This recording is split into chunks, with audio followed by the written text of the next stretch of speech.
Welcome to technical session number T10. We'll be exploring the world of drives and other various storage devices and start to explore that world a little bit. Our objectives throughout this technical session are going to be to describe the purposes and characteristics of storage devices, compare and contrast various connection interfaces for drives, and their characteristics and purpose as well. We're going to be getting into RAID today. RAID is such an awesome system. You're going to love it. It was one of DW's favorite as we were going through the cohort. We're going to be talking about describing the process of installing storage devices. It's a little similar to the peripheral device install, but with some slight differences. RAID was one of the easiest ones I did so far for labs. Which one? RAID. The labs? Mm-hmm. Okay. I mean, once you're familiar with it and you understand kind of how it works, it kind of clicks into place. Which lab was that one, Stephen? Which lab was it? No, I'm asking Stephen which lab it was. There's one that's pretty tough. It was all of last night's. It was all of last night's labs. I mean, I think you had to insert all the drives and then convert them into a RAID array. Yeah, I did that. That was easy. Plus the questions, I kind of clicked on it like I understood it right away. I absorbed the information, I understood what it was and how it worked compared to everything else that I'm stuck on. So, I don't know. If anybody has RAID questions, Steven's your guy. Steven's the study lead for RAID. He is the class RAID expert.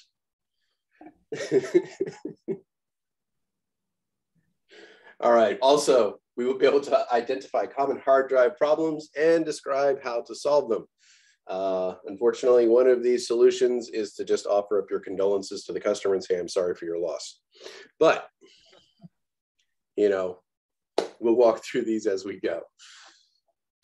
All right. First up, we talk about our behavior skills and mindsets we want to keep in mind while working through this technical session. And one of the big ones is customer focus, as we talked about that yesterday. Customers are why we're here. If we do not provide a good product or service to our customers, they will not return. And if we do not have customers, well, we don't have a job. So we need to be heavily customer focused and paying attention to their needs and trying to solve their problems to the best of our abilities. So that they will, even if we are unable to have solve their problem, they will still have a relatively good experience because they believe that their needs were met. And we were doing our best to address those needs. Also, as always, the growth mindset. We're here exercising our brains, trying to make them stronger because we know that intelligence is not fixed. It changes over time.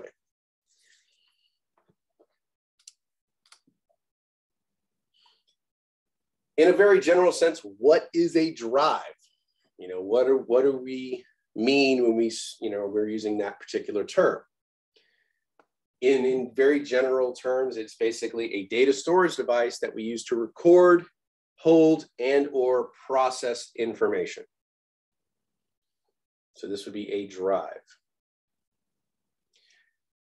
A drive that simply holds information, we would call that a recording medium. And devices that process information are data storage equipment. So it's just a slight distinction right there. And the most common drives we have are hard drives, optical drives, although optical drives are becoming less common.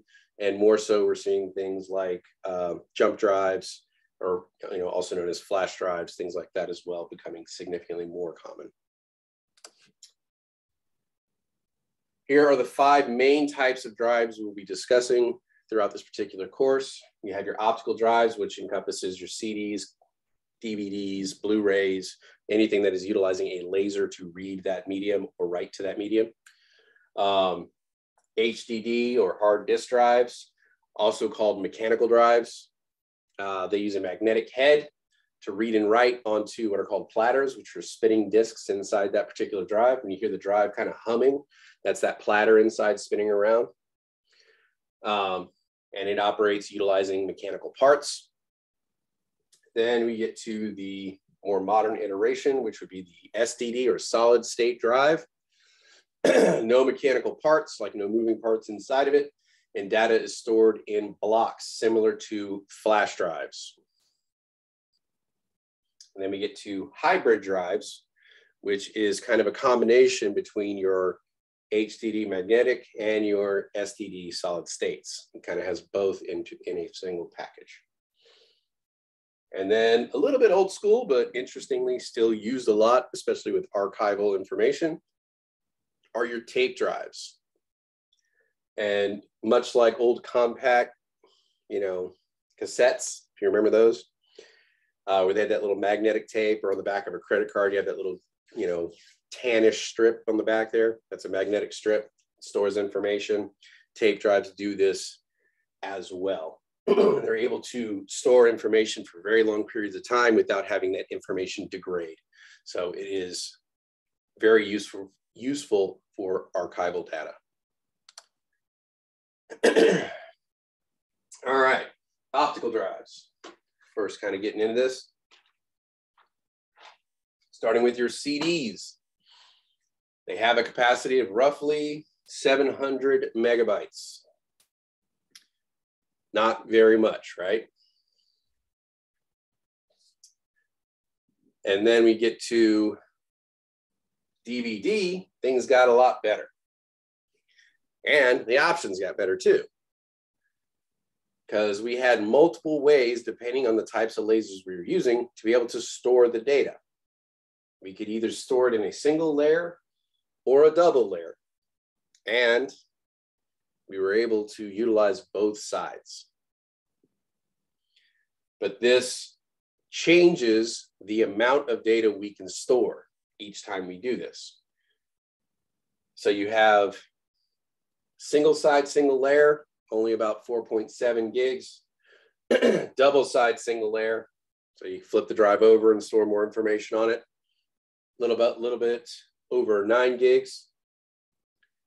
Then we get back to the single side double layer where they're using different types of lasers. You get 8.5, and then the double side double layer gets you up to about 17.1. So you start at around 4.7, you get all the way up to 17.1. That's a pretty good stretch. And even the 4.7 gigabyte is a massive jump over the 700 megabytes we could get onto a old school compact disc. Finally, we moved to the Blu-ray. They had a similar situation with the single layer, double layer, and double side. And you start at around 25 gigs, and then you end at the double side, double layer of about 100 gigs. Do you need to know this? Yes, you do. I would recommend taking a screenshot of this. The transfer data rate, not as important, but the amount of storage you're able to put on each of these mediums is.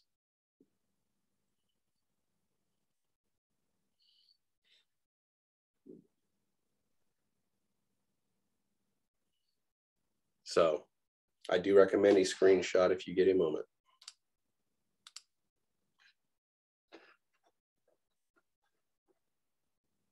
All right. 2, 1. All right, moving on. HDD, or hard disk drive. So as we talked about, it is a mechanical drive. It has a lot of moving parts. The data is stored sequentially on the data. So, like block 1, block 2, block 3, block 4, block 5. And they're stored in what are called tracks. And a ring around the drive itself on the platter is called a track. A little block in that track can be subdivided into what is called a sector. And then the whole piece is called a platter. And then you can stack multiple platters in what is called a column.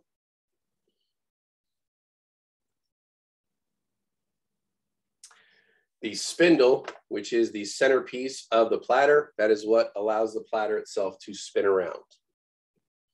So that as your central piece that,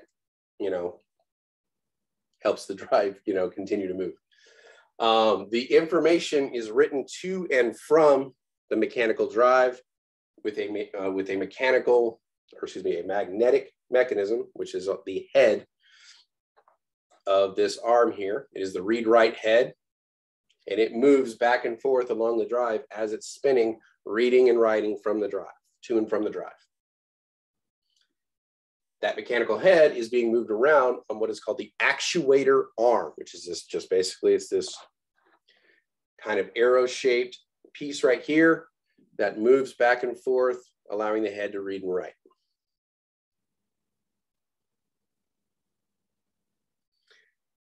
And the pivot point that this is connected to is called the actuator axis. That is the circular piece at the base of the arm, which is just kind of its pivot point. It's the axis on which the arm moves.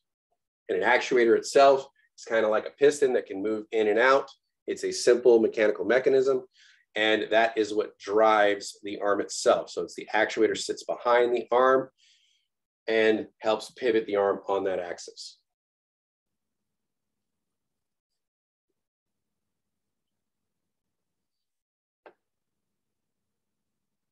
Other than that, on the back of the drive, we will see our Ide connector, which is that long strip here. If you remember on the motherboard, the Ide slot where we would put our Sata cable in, which is that long flat ribbon, it would plug into the motherboard, and then the other end would plug right in here into the Ide connector. In order to get it power, obviously we need a power slot. Over off to the right-hand side right here, there is a 4-pin power connector, and that is where we would hook our 4-pin Molex or mini Molex power slot or power connector into the drive itself. In between, you have what is called a jumper block, and the jumper block can help you set the priority of that drive. What type of drive is it? If you're using other, several drives in sequence, the jumper block based on these pins will tell the system where they are in priority. Because sometimes if you are setting up a duplication or a redundant drive to back everything up to, you would have them set up in what is considered master slave status or primary secondary status, depending on what documentation you're reading. And the jumper block would be where you are establishing this relationship based upon the pins. Questions so far?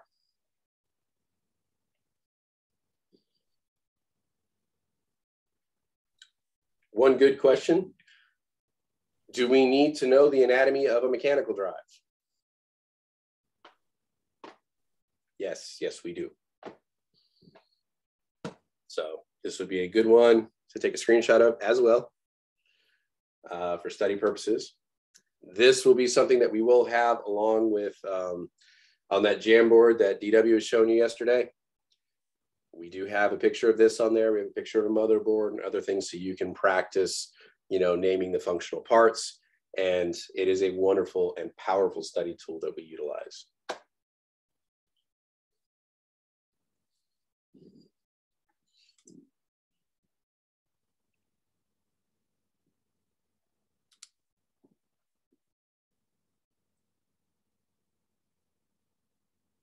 All right. Oh, this one wasn't labeled.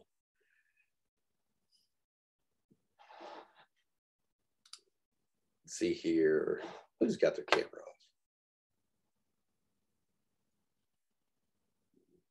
off? Doris, can you tell me what this real big circular thing is right here?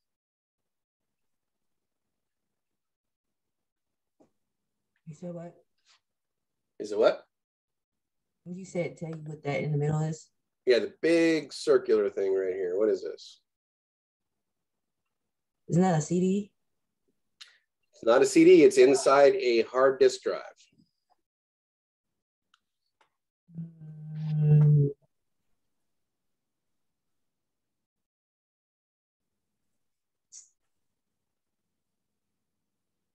I don't know what that is. Okay. You want to phone a friend?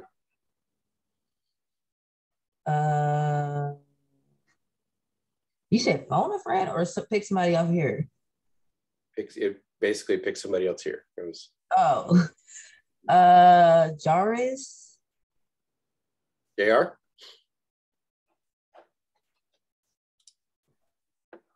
It's a big circular thing right here. Is that the platter? That absolutely is the platter. All right. Excellent.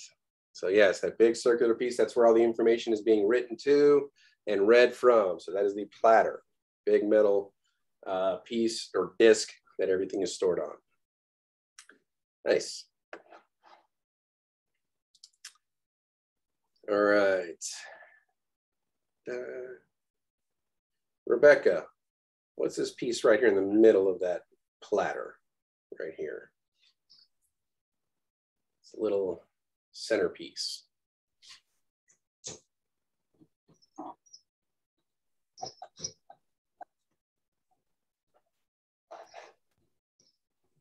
Is that the one to spin the? That absolutely platter? Is the spindle. Mm-hmm. Excellent. So the centerpiece that the platter sits on, that it spins on, that central piece is called the spindle. Wonderful. All right.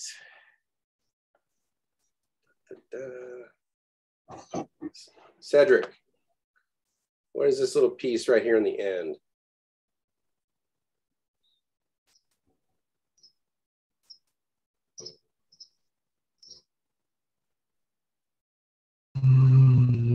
I don't know this one. Don't know this one? Okay. That's okay. Again, this is the first time we're being exposed to this. I think the reader. It does do the reading. I think Ebony's got you in chat. Ebony, what do we have for this? That the tip of the right here.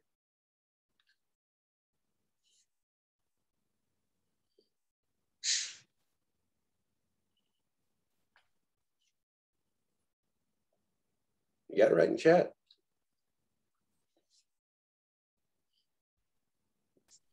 So it is the read-write head, right. which is the head. So this is the magnetic piece that is writing and reading from the drive itself. So it is the I was head. trying to take myself off from mute. I apologize for that. No problem, no problem. You got it right in chat. I was like, we'll let you own it. But good job. Good job. All right. Let's see here. Ella, can you tell us what this long piece is right here?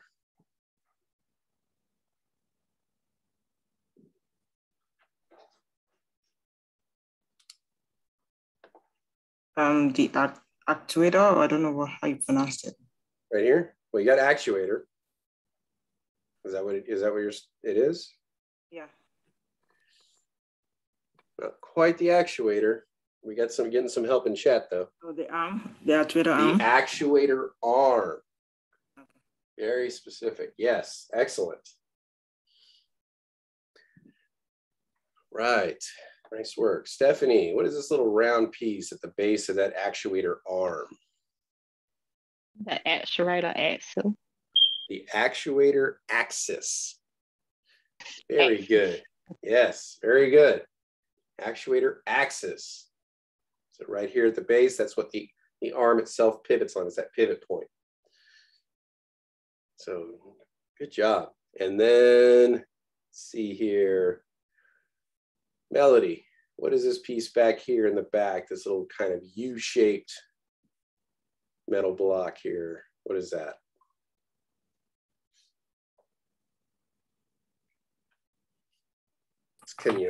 It's connected to the actuator axis. So right here. I'm not gonna lie, seeing any of these pictures is really hard for me to tell. No problem. Not a problem. Is the actuator. It is the actuator.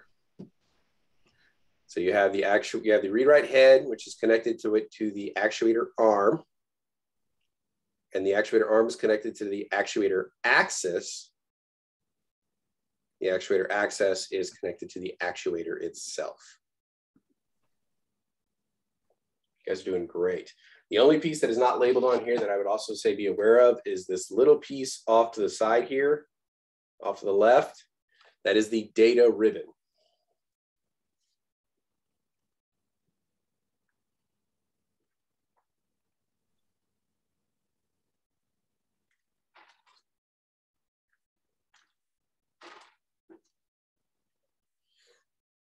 All right, any questions?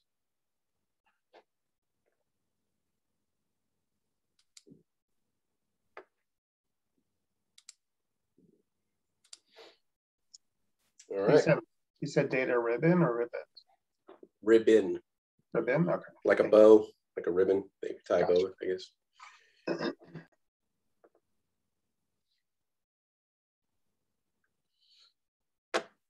All right. Next, HDD rotation speeds and sizes. So the spindle, how fast it spins, will determine how quickly you can read and write information to it. So the faster it spins, the faster you can read and write data to it. So common speeds range from 5,400 to 15,000 RPMs. Do I need to know that information? No. Just to have a general idea, the faster it spins, the quicker you can read and write data to the spindle itself, or to the platter, excuse me.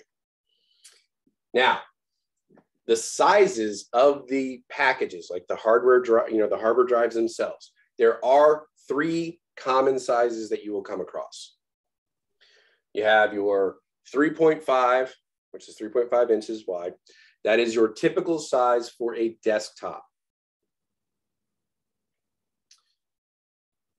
As laptops are smaller, they tend to have, they have less real estate to work with. They're going to work with smaller drives. So your typical hardware or hard disk drive size for a laptop is going to be 2.5 inches. Now, can you put a laptop, a 2.5 inch laptop hard drive into a desktop? Absolutely. They make adapters. So there's like little cases that you can snap those 2.5 inch drives into, and they'll snap right in place in a normal desktop drive. So they do make adapters for that to happen, and that is far more common in the solid state drive arena. For lower end laptops and other equipment, they also have 1.8 inch drives as well.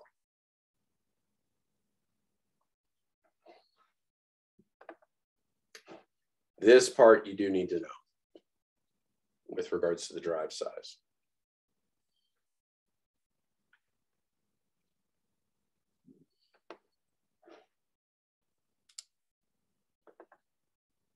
Don't worry, only 31 more slides.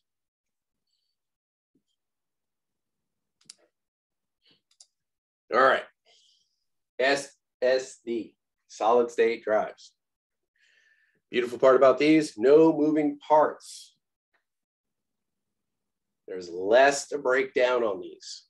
They are less susceptible to physical shock. If you drop an SSD, it is not likely going to damage it. If you remember the early days of iPods, they would crash constantly because they actually had mechanical drives in these things. And if you dropped them, it would damage the drives and they would become useless.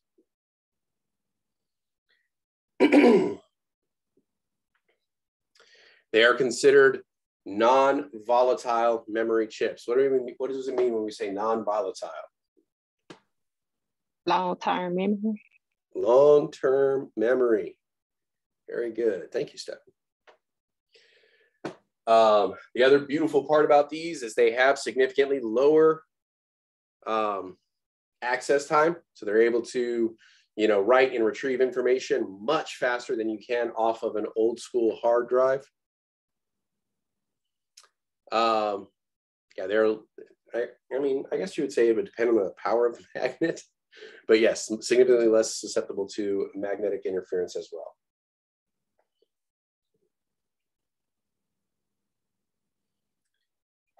And the downfall of the solid state drive is it is more expensive per gigabyte of storage. So it's kind of you know, one of those where we have to determine the amount of storage we need versus what we're able to spend, will help us, you know, to a degree determine what kind of drive we're going to use.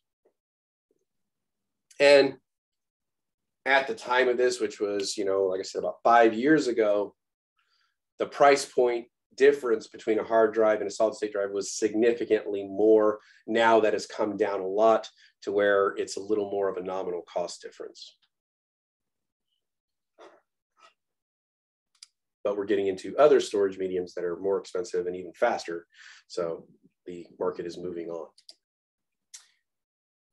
All right.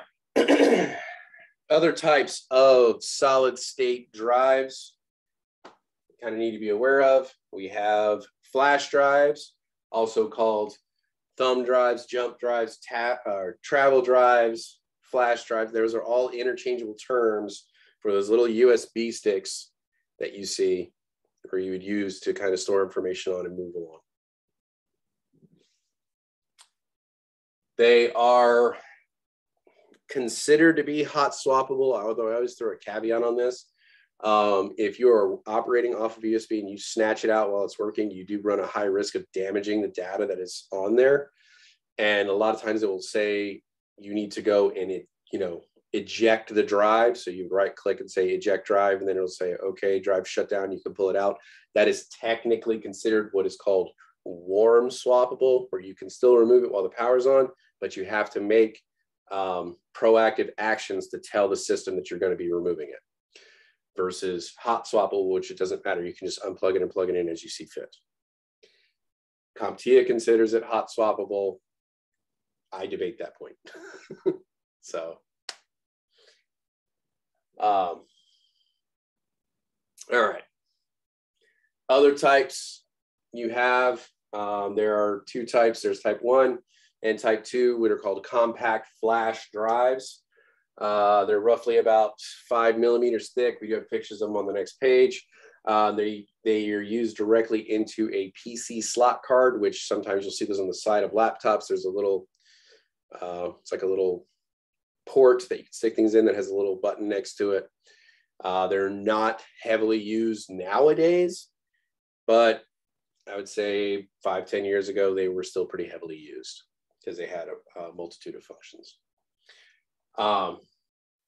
Types of compact flash are the ATA and the PCM-CIA, which is that's slot that you put on the side. Again, you can do different things with that. And you could do this with a passive reader, adaptive reader, or USB and FireWire. But again, we have pictures of the compact flash here in just a little bit. And finally, we have SD cards, which are a type of flash drive. Some of them have a max capacity up to 512 gigabytes. And then they come in different form factors or physical sizes: micro SD, mini SD, XD. They're used in cameras. If you're an Android fan, you probably have one of these in your phone to expand the storage of your phone itself.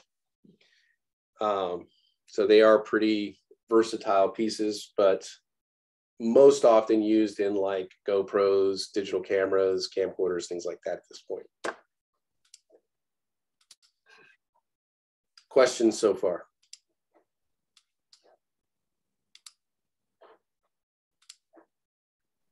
Right. Could you please, sorry, sir. Nope, what's up? Sorry, sir. I have a question. Can you please explain one more time the hot swappable?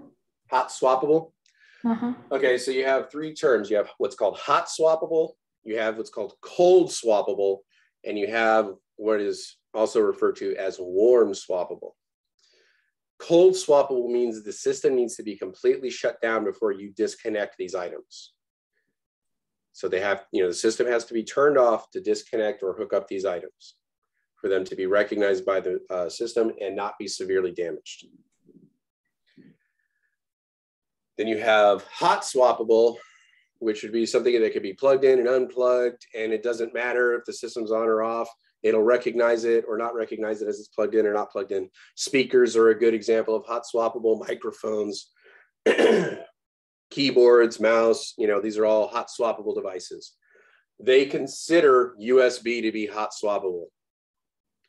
But my argument is it is considered what is called warm swappable, which means the system can be on, but you need to proactively make an action like tell the system to eject that item so that it fully shuts it down and you're allowed to safely eject it. So the system can still be on, but you still have to take actions in order to do this safely. So that is what is called a warm swappable device. Does that make sense, Gowdy? Yes, yes, sir. Thank you. Okay. So for the purposes of the A+, they consider thumb drives hot swappable. They also consider SATA drives to be hot swappable. But my argument on that is do we ever reach inside of a computer when it's on? No. So how can it be hot swappable? eSATA, external SATA, that can be hot swappable. So I have my own nuanced arguments with some of the terms they use, but I understand that the technology is there and it's capable of doing that, but it's not typically something we would do. All right. 3 types of solid state drives. So we have, oh, go ahead, Gali. Just now you said the eSATA is external, is hot swappable. Yes. Wait, but doesn't the eSATA connect? Does it connect inside of the computer or? SATA does. eSATA is external. Oh, okay. And it's a different connector as well. So SATA is internal inside the computer on the motherboard. eSATA is an external SATA drive that connects on the outside of your computer. Oh, okay. Because I was doing this simulation and I think it was an eSATA and it was like inside of the computer. So is that the eSATA P? Am I confusing it with that or? I don't think so. Like SATA is your internal, eSATA would be your external. I don't know of a case where eSATA would be inside because the whole point of eSATA is external SATA drive. Right. Okay. I'll double check on it. Thank you. Mm-hmm. Yeah, if I'm wrong, please bring it to the table. I'd love to hear it. Yeah, it was inside the simulation and I just did, and it was like, I couldn't find the connection and it was like inside of the PC. So, okay. But maybe I didn't see exactly where it was connected, but I'll double check on that. Yeah, I'm open to, you know, the fact that I might be wrong, so. All right. Types of solid state drives. Okay, now we get to the hard drives, SSD. As we talked about earlier, you can access the data much faster than you can on magnetic drives because there is no platter to spin up. On old school computers, you know, sometimes when you're, you know, trying to open up programs, you can hear that as the computer's like spinning up, it's getting those drives up and running so that it can read that information from them quickly. We have the same form factors as we do on the hard drives. We have the 1.8, the 2.5, and the 3.5. Although you don't often see the 3.5, it's usually the 2.5 and the 1.8 are your more common because they just use that snap-in adapter to put it into the desktops. Now becoming more common because it's even faster than using the SATA system is we have what are called the M.2 solid state drives, which have their own slots on the motherboard. So they have a direct connection down onto the motherboard. They look almost like a RAM module. So they would look almost like this, but instead of having the pins on the bottom here, they would actually be on the side. And you would plug it down into the drive, lay it down, and then you would screw it down onto the motherboard. And they're an extremely fast hard drive, but they also still have a pretty high price point per gigabyte at this point. Did you have another question, Gali? Okay. Max capacity as of 2015, this has changed, is 16 terabytes. I used to think that was a lot of storage space, but my mind has changed quite a bit over the last 5 years or so. But yeah, 16 terabytes, pretty good chunk, but we are significantly above that at this point. The way it interfaces with the computer is typically through a SATA connection, a PCIe slot, which gives you that 2 gigabits per second, so it is significantly faster than the SATA itself, or an internal Scuzzy connection, which we will get and show what a Scuzzy connection is later, which gives you up to 3 gigabits per second, which is significantly faster than just the traditional SATA. Next, we have the Emmc, which is the Embedded Multimedia Controller. It is a type of flash memory that is pretty much slower than the traditional solid state, but it's also significantly cheaper. It's often used in smartphones and tablets. And it is soldered directly onto the board itself, the motherboard.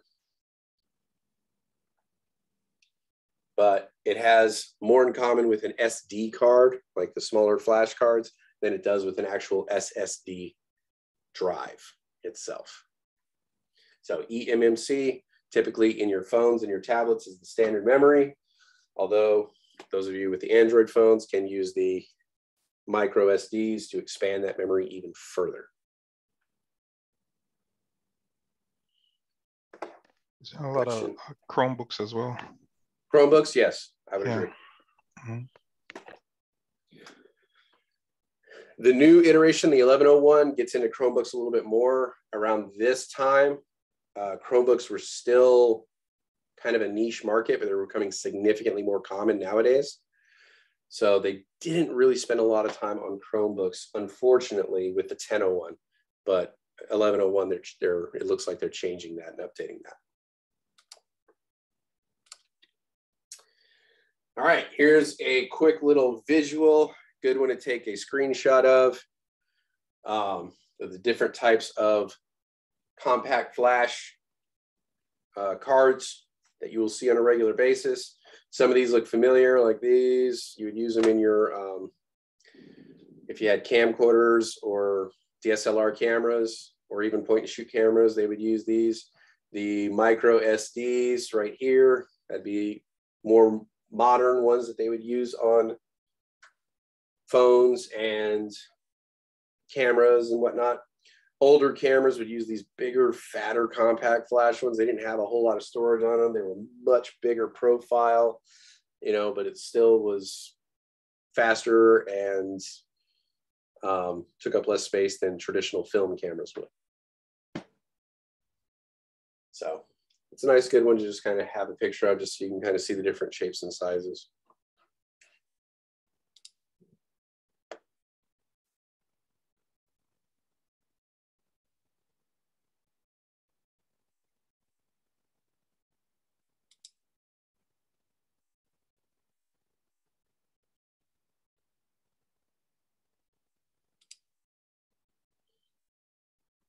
All right.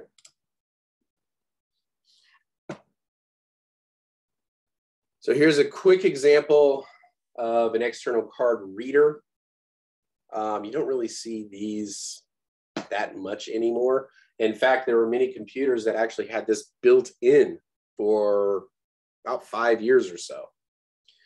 But you may see something like this where you would connect to a USB and it can read various different types of compact flash cards. I had one that was like almost a USB. Yeah. That was like, it was like a USB, but it had like all these ports in it, like in the picture. Yeah. And that's like, they have some of those, if you work with audiovisual media a lot, you would have one of these. Like I ended up just getting a SD card reader and a micro SD card reader that was an adapter that went straight to a USB, and I just put my little card in it and go right into the back of my computer. It uploads really fast and works perfect for me. I didn't have to buy a large drive like this, but if I'm working with a bunch of different types of media, this makes a lot more sense for me. So a lot of it comes down to your need. All right, here is kind of a visual example of the various different types of drives. Here is essentially an SSD drive with the casing off. You can see a bunch of chips here. That is your actual storage, kind of like RAM, where you would have the volatile memory, where you have those, you know, little the chips as well, and that's where the volatile memory was stored. Same thing on an SSD drive. It's just a bunch of these chips utilizing them for storage. This one connects in with the Sata connectors. Same with this one. This is a SSD with the covering on. Here is a slight variation of one that actually goes into the PCIe slot. As you can see, the connector down here. And then over here is what I was talking about earlier, the M.2 memory chip, where it looks almost like a RAM module, except the RAM module would have the pins on the bottom. This one actually has it on the side, and that would plug down into a direct port on the motherboard. And then you see this little notch here is where you would actually screw it down so that it could securely sit against the motherboard itself. Questions so far?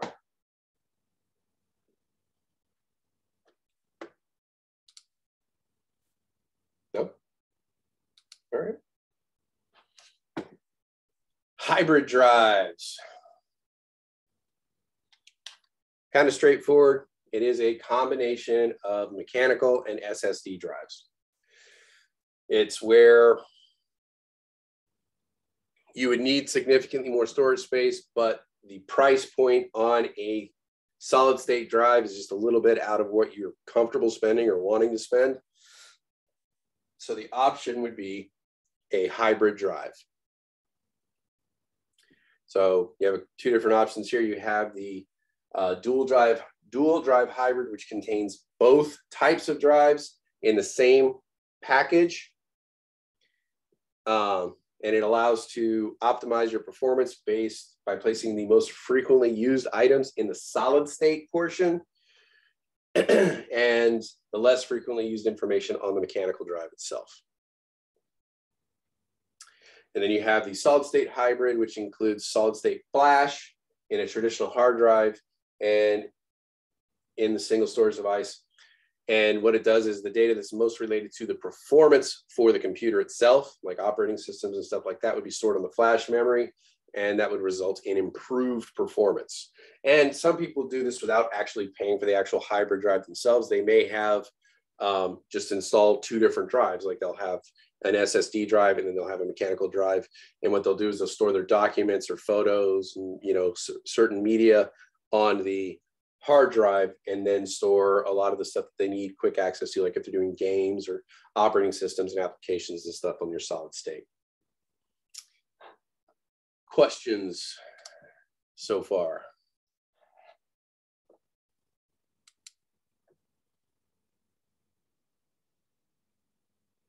Well, there we go.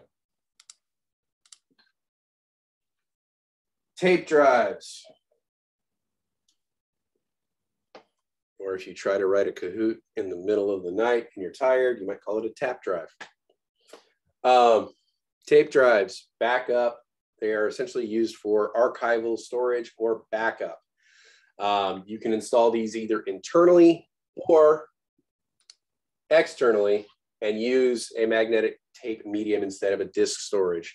If you remember some of like the old spy flicks from the 80s and 90s where they would have a room full of servers and you'd see those like spinning disks in the servers and stuff like that, those were old school tape drives and how they would store, you know, a large amount of information, and it would allow them to store them for long periods of time without having that info degrade.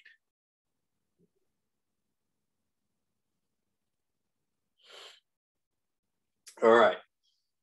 They hold significantly more data than most other media, but the big problem with tape drives is they are extremely slow. It takes a long time to access data, to use them as a recovery method, stuff like that. So for the most part, we use them for archival storage. The interfaces that we would typically use are your old school PATAs, your more modern SATAs, and then the Scuzzy connections as well. Be right back, brother. Yep, go for it.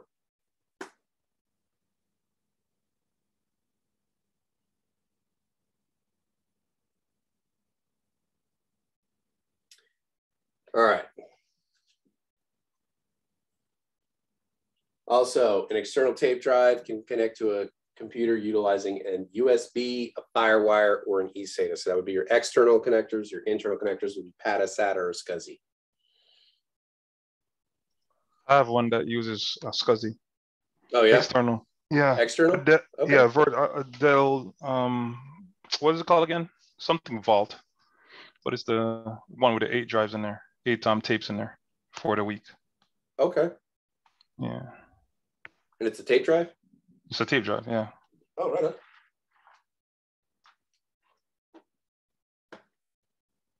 Very cool. It really isn't, man. Yeah, but the thing is like it's almost like a museum, you know? Yeah, it is. Yeah, that's the only reason why. Yeah, it's the only reason why I still have it. I was like, I should have sold it years ago. Model T is not going to win any races, but you're looking at it, you know what? That's kind of cool. Yeah. So, all right. How to connect drives, in a PC. So every drive has, its own type of interface depending on the type of drive you're using, and it allows the drive to exchange your data with the motherboard.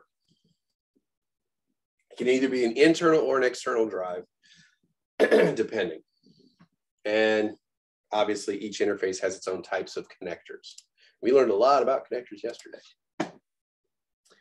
So your primary connections, regardless of the drives, are either going to be your internal drives, which is IDE or PATA. They're kind of interchangeable, as we talked about during the motherboard technical session.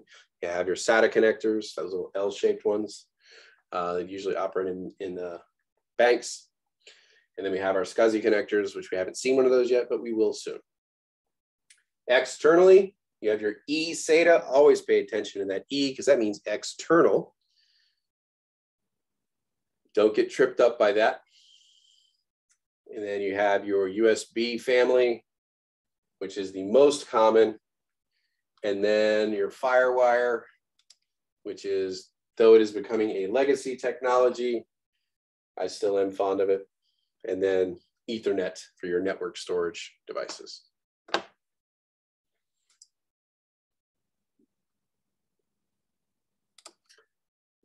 All right. Somebody have a question? IDE or PATA?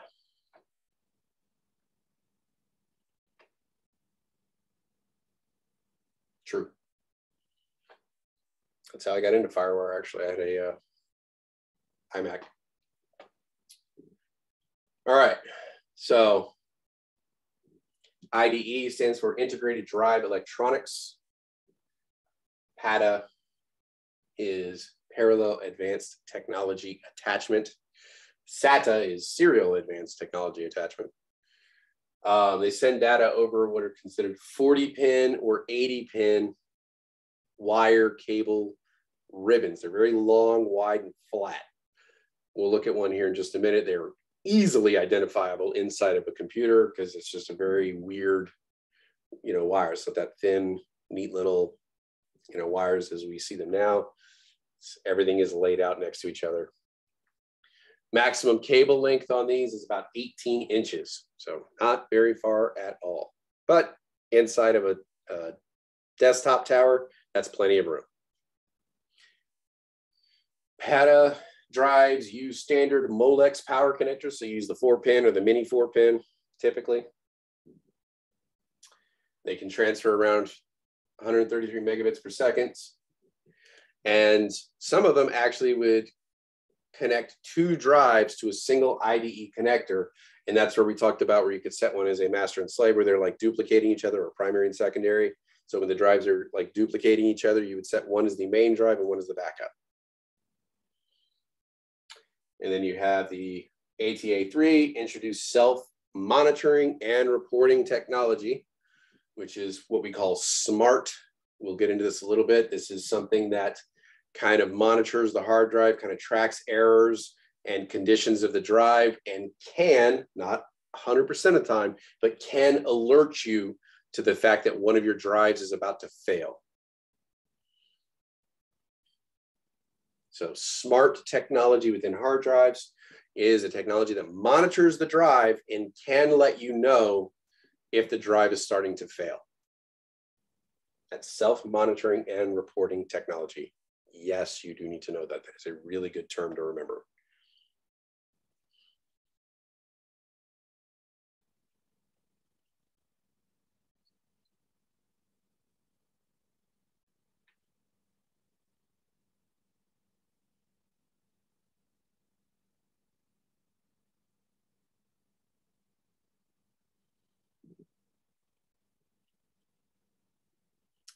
Right. And we can use this to connect to many different types of drives, including old school CD-ROM, early editions of DVD, HDD drives, zip drives. Anybody here remember a zip drive? For sure. I like the eye roll, Oscar, with the nodding of the head, like, oh yeah, I remember those. It was like a slightly better version of the floppy, which is right here. So slightly better version of the floppy. Anybody here remember jazz drives? Am I the only person that remembers those? I've yet to see somebody remember the jazz drives. I don't know a jazz drive. Oh, you got me there. They never took off. It was a neat technology. It just never took off. Zip drives stole their thunder and then, became the predominantly used technology. As throughout history, as we see, it's not the best technology that wins, it's the most adopted. VHS Betamax, HD DVD versus Blu-ray, it's the most adopted, not necessarily the best technology.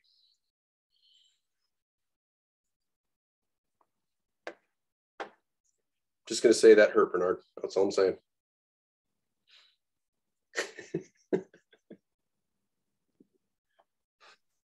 Like my Zoom never took off. Zoom? Yeah. Well, hey, No, it didn't go into the Galaxy, man. No, I'm talking about that. Oh, yeah, you're right. That was the same one I had too. The brown one. Yep. Yeah.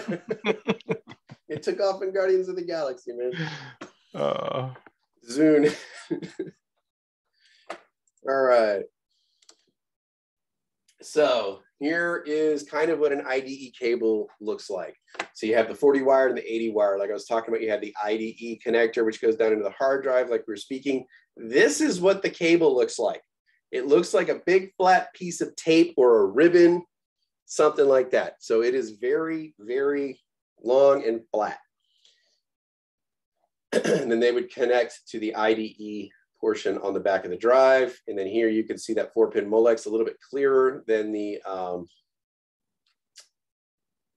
diagram we had earlier. And then here's the jumper block where you would actually block off the pins depending on how you want your drive to be set up. So these little caps that you would put over the pins before you hook them up, and then that would automatically tell the system how these drives are to be utilized. So,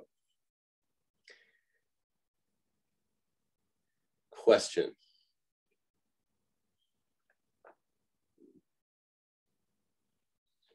All right.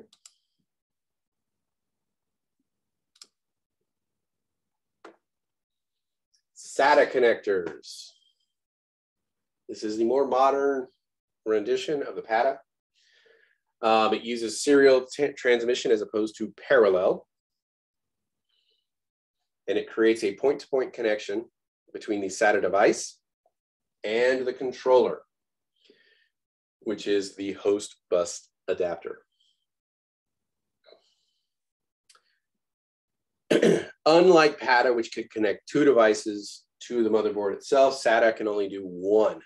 So only a singular device per connection. And the cable, thankfully, is smaller than the PATA. It is an actual standard type cable where it is very thin and round, easier to manage.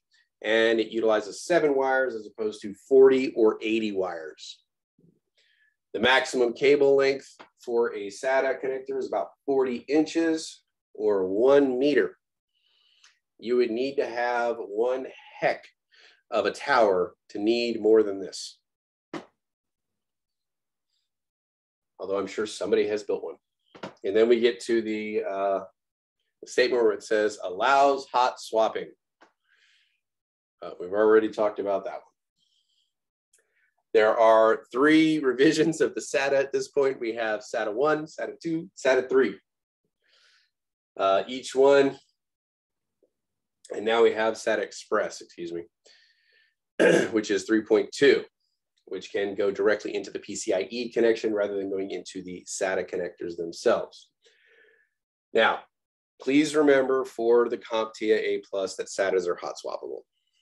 I'm speaking more generally for real life. I try to separate real life versus the test as much as I can. So.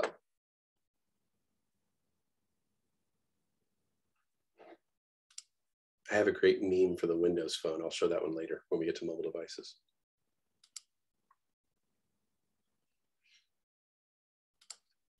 All right, SATA standards. We got the SATA 1, gives you about 1.5 gigabits per second. They double that to get to the version 2, gives us up to 3. They double it again to 6 when they get to version 3. Do I need to know all of this information? No, you don't. This is just kind of giving you a breakdown as to how it works. You know, 1.5 to 3, each time it's doubling.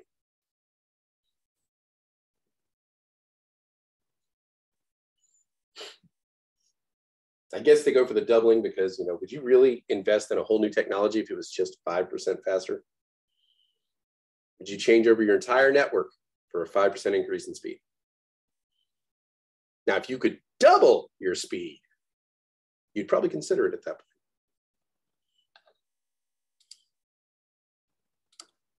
point. All right, here's a look at your SATA cables. Here to the left is our power SATA. Even it has kind of that L shape where he comes in and then you can see it kind of has that little L notch down at the bottom. And that would connect over here off the left-hand side. And then we have our data SATA, which has that more visible L shape on the connector piece itself, and then hooks into the drive to transfer our data. We still have the jumper bank, if we so choose to use it, and the 4-pin Molex as an option. Although more often it's opted for the SATA power and data connections.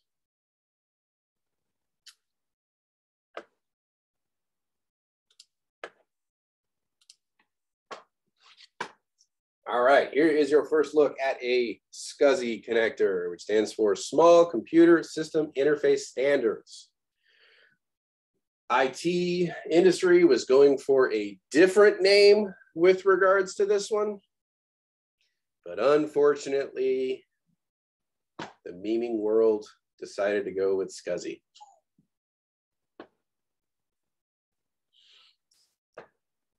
So, what was the original idea? The original idea was sexy. And everybody's like, nah, we're going with Scuzzy. So. all right. It's kind of one of those, you know, pay attention to your acronyms. Remember, was it the Geico commercial where they had all the lawyers together? And it was just like a whole bunch of really long names. They're like, you know what? I figured it out. We'll just put it, you know, we'll cut it all off and we'll just use the first letter of everybody's names. And it spelled out Dingbat. And it was like all the lawyers. I remember that one. So, you know, doesn't always work out the way you plan. All right, so it's used primarily in servers, not often used in personal computers, though, not unheard of. They support either 7 or 15 devices, which depends upon the standard. And it really does provide better performance than the ATA, you know, the ATA connections. As we saw, they get upwards of 3 gigabits per second, where on the standard PATA, what was it, 1.5? So it's at least double. SATA gives us what, 2? Or was it PCIe? PCIe gives us 2. The SATA PATA connections gives us 1.5, and then Scuzzy gives us 3. So it's one of the faster connections you can have internally. Unless you were connecting directly to the motherboard itself. All right, questions so far?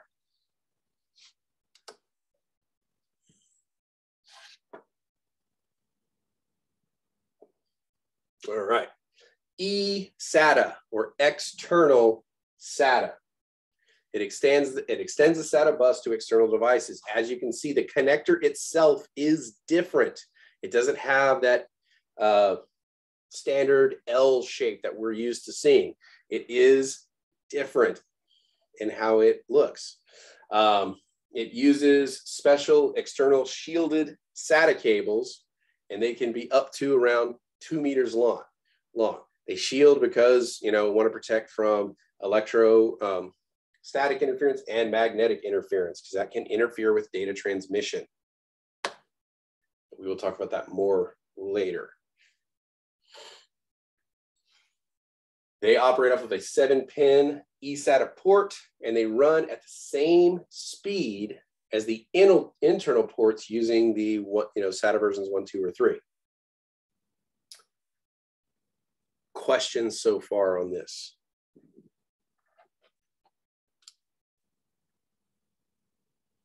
So just remember, eSATA, or external SATA.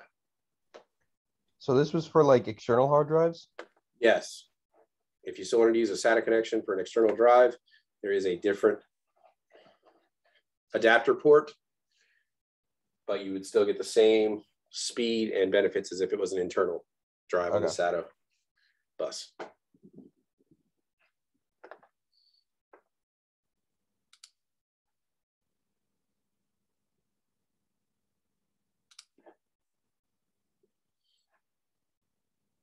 Uh-oh, it's not labeled. Let's see here. Rahel, can you please tell us what number 1 is?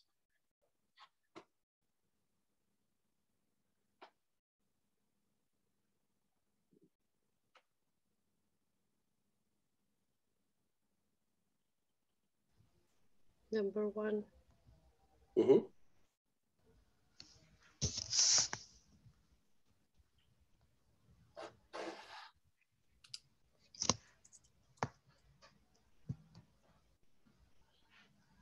So what type of drive is number 1?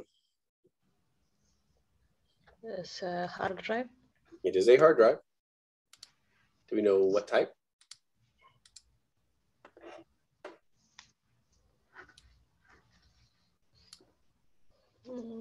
It's a DVD. Okay, number 1 right here.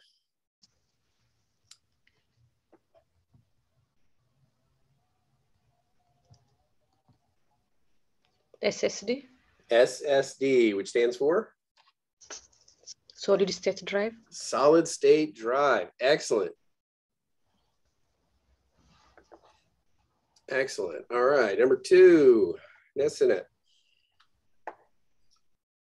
Can you please tell us what number 2 is up here on the top?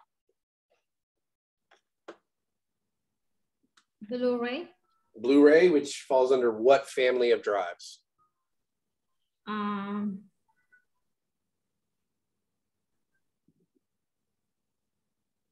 don't know. What does it use to operate? Optical. Optical, very good. It's an optical drive. It uses lasers. So it is a Blu-ray optical drive. Very good. And let's see here. I've really got to get my sticks made. Emily, can you please tell us what number 3 is right here?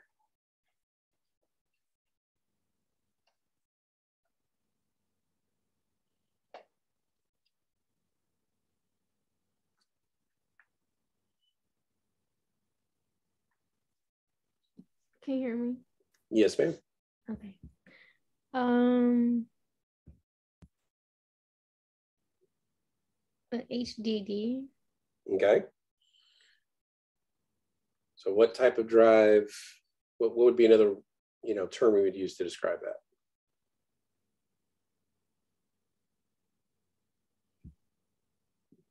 Has a bunch of moving parts.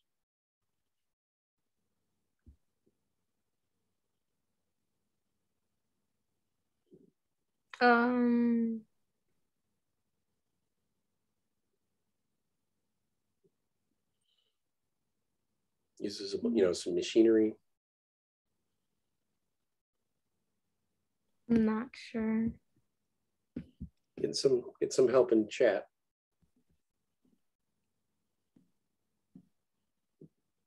Starts with an M. A mechanical. Very good. Mechanical drive has, you know, lots of moving parts inside of it. Very good. Thank you so much, Emily. Mr. Kelly. Yes. Number 3 is not a hard disk drive because it kind of looked like it, but that's just my opinion.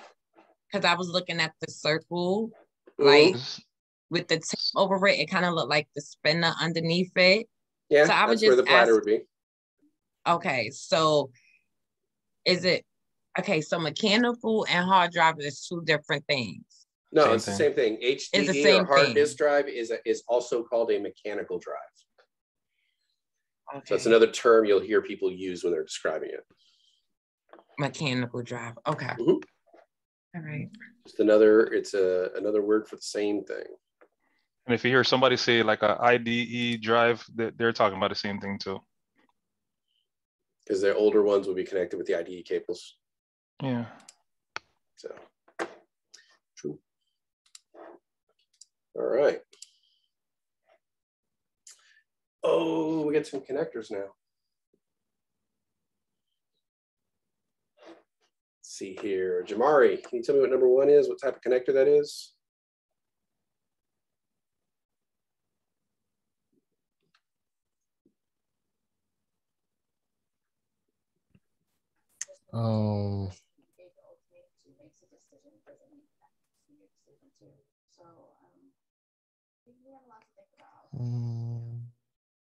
Right up here in the upper left. I don't remember. Don't remember. It's got kind of an L shape.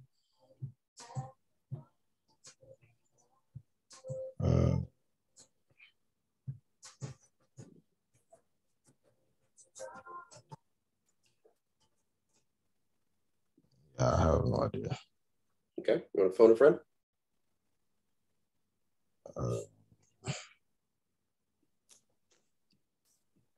Sure, let's do Greg. Greg, what do we have here, sir? I'm gonna pass it to somebody else, man. Yeah, give somebody else a try. All right, so let's go with Bernard. Mr. Kelly, what are you pointing to itself? You pointing to the object that's sticking out? Well, it's the interface, yes, the connection. What type of interface is it? So it's kind of right here. B? What's that? That's the SATA? That is a SATA, Bernard, yes. Very good. SATA has an L-shaped connector. Nice work. Next, number 2. Yuki, tell me, what is this one down here? Number 2. The IDE. IDE, bonus points. What else do we call that?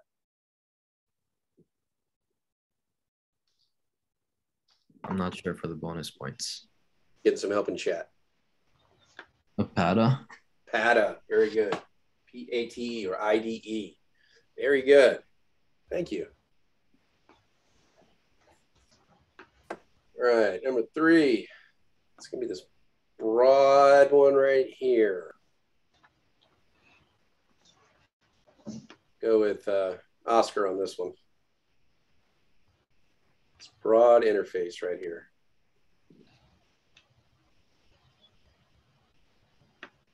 Can't call on Greg because he already has one. Yeah. Get some help in chat there, Oscar. Yeah, I know. Everyone's like saying Scuzzy.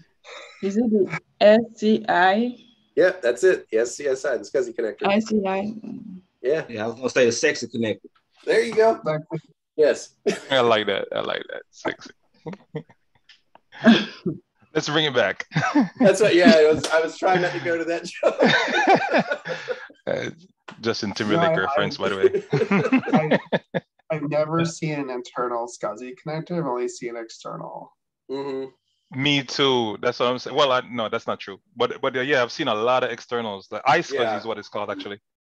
Yeah. Historically speaking, I always saw them externally, but yeah, they do use them internally as well. Gotcha. And I think in the book they referenced to it as sexy, right? They were like, it was supposed to be sexy, but it never stuck. Yeah. And so, but Scuzzy did for some reason. Yeah. But it kind of like, it like looks better to say it like that, like the SC, the Yeah. Instead of sexy, like where? Yeah. They're trying to get the K sound out of it, I guess. I don't know. All right, one more page of IDs here. Let's go with Golly. Can you please tell me what number 1 is right here? What kind of connector is this? You calling me on the one I didn't know. I have an instinct for this. Give me a second.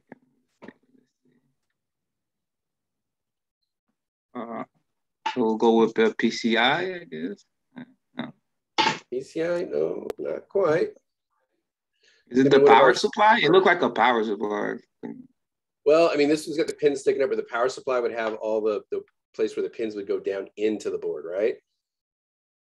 So the P1, this is strictly for data.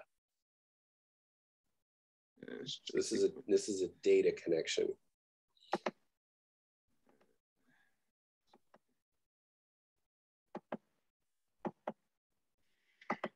I don't know. I'm kind of kind of stuck. All right. Again, we're still just kind of getting exposed to this melody. Can you let us know what you see? I want to say an IDE. I'm glad you want to say that because that is absolutely correct. So IDE, what else do we call it? PATA. PATA. Very good. Very good. All right. Yeah, I think that's a 40 pin. JR, can you tell us what number 2 is?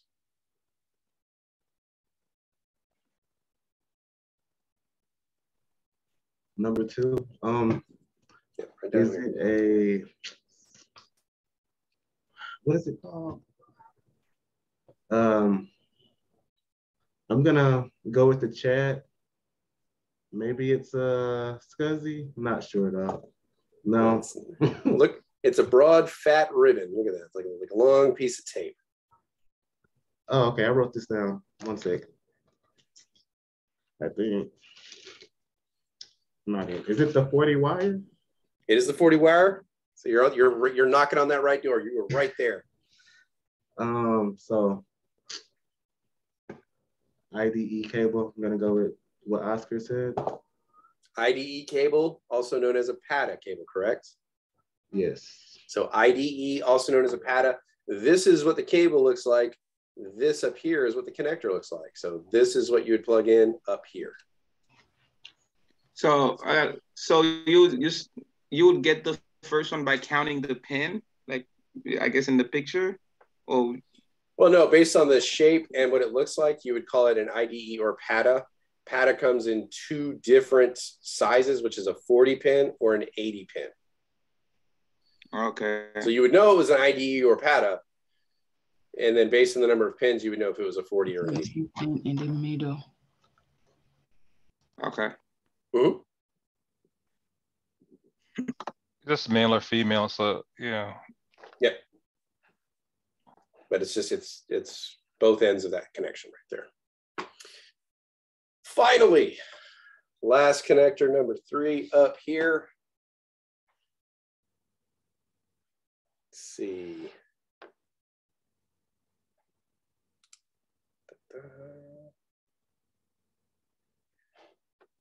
Mohammed, can you tell us what connection number 3 is right up here? Last connector. It's a Sata. Is it a Sata? Yes. You're knocking on the right door. eSATA. eSATA. eSATA. Very good.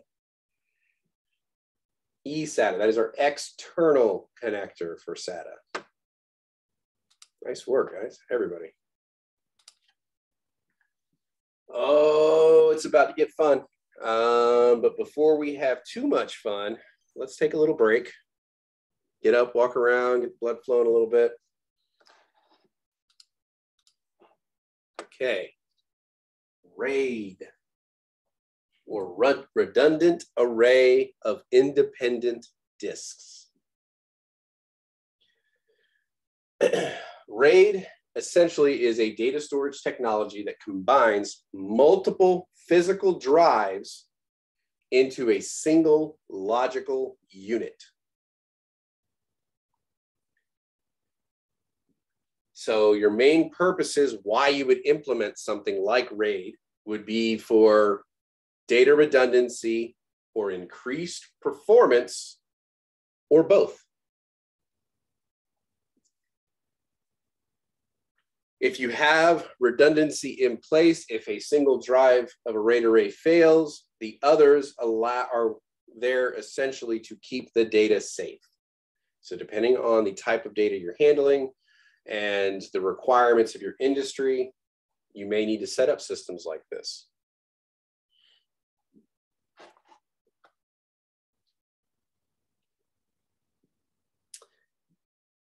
All right. Predominantly, you would see these used in servers to provide extra redundancy to sensitive data, not sensible. I don't know why we didn't catch that one. Sensitive data. And the data itself is distributed across multiple drives in several ways, which are considered or called RAID levels. And there are going to be 4, technically 5, but numbers 4 and 5 are essentially the same thing, just flipped, that we need to be aware of for the A+. So the types we're going to be talking about are going to be the 0, RAID 0, RAID 1, RAID 5, RAID 0 plus 1, and 1 plus 0, otherwise known as RAID 10.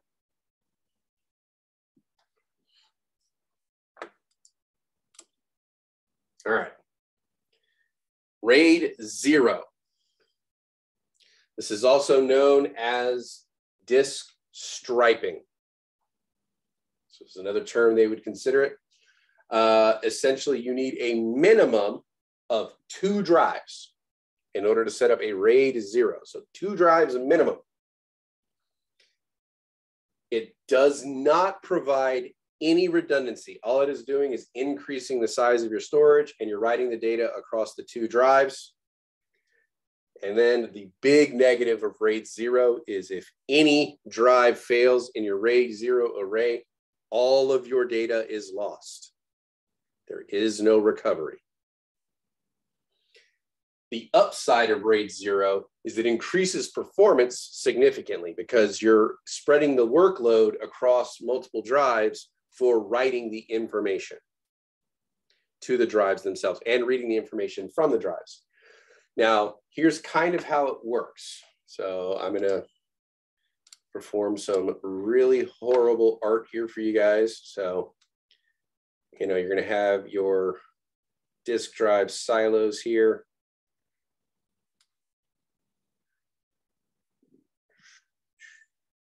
There we go. And they are connected. This is your RAID 0. So let's just break it up into little data sections here. So say we have a picture, let's call it a puzzle. Like you have a puzzle with 1,000 pieces. And you want to save that that picture into a RAID array. Each of these could be like a bucket. So you would take the first piece of your puzzle, and you put it in drive 1. You would take the second piece of your puzzle, put it in drive 2. The third piece of your puzzle, put it in drive 1. Fourth piece, drive 2. Fifth piece, drive 1. Sixth piece, drive 2. So these are 2 different buckets. So each bit, as it is being written to the drives, it is alternating the drives where it is writing those bits. So you can see if you lose one whole drive, you lose half of the picture. You cannot recreate the data, right? Does this make sense? So it's striping across the 2 drives. So it's just writing that data across the 2 drives. That's why they call it striping. So this is RAID 0. Drive striping.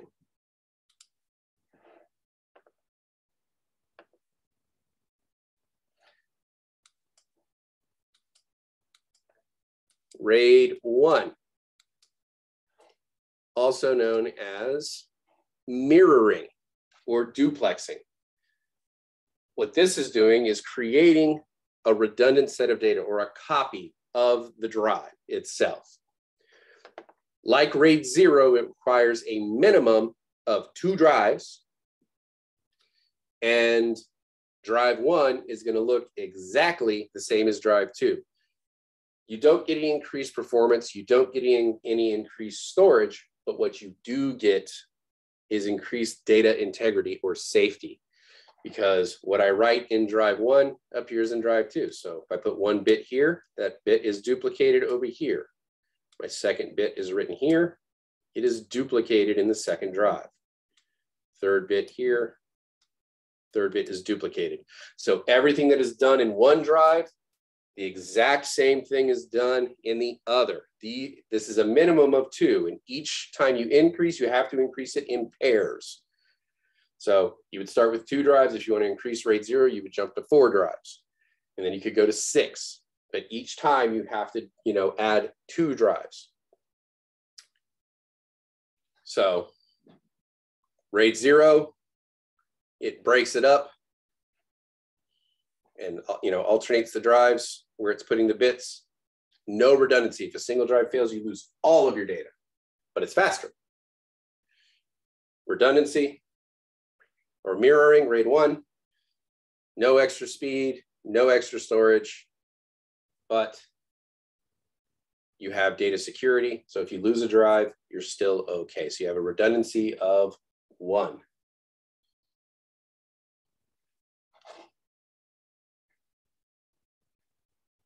Questions so far?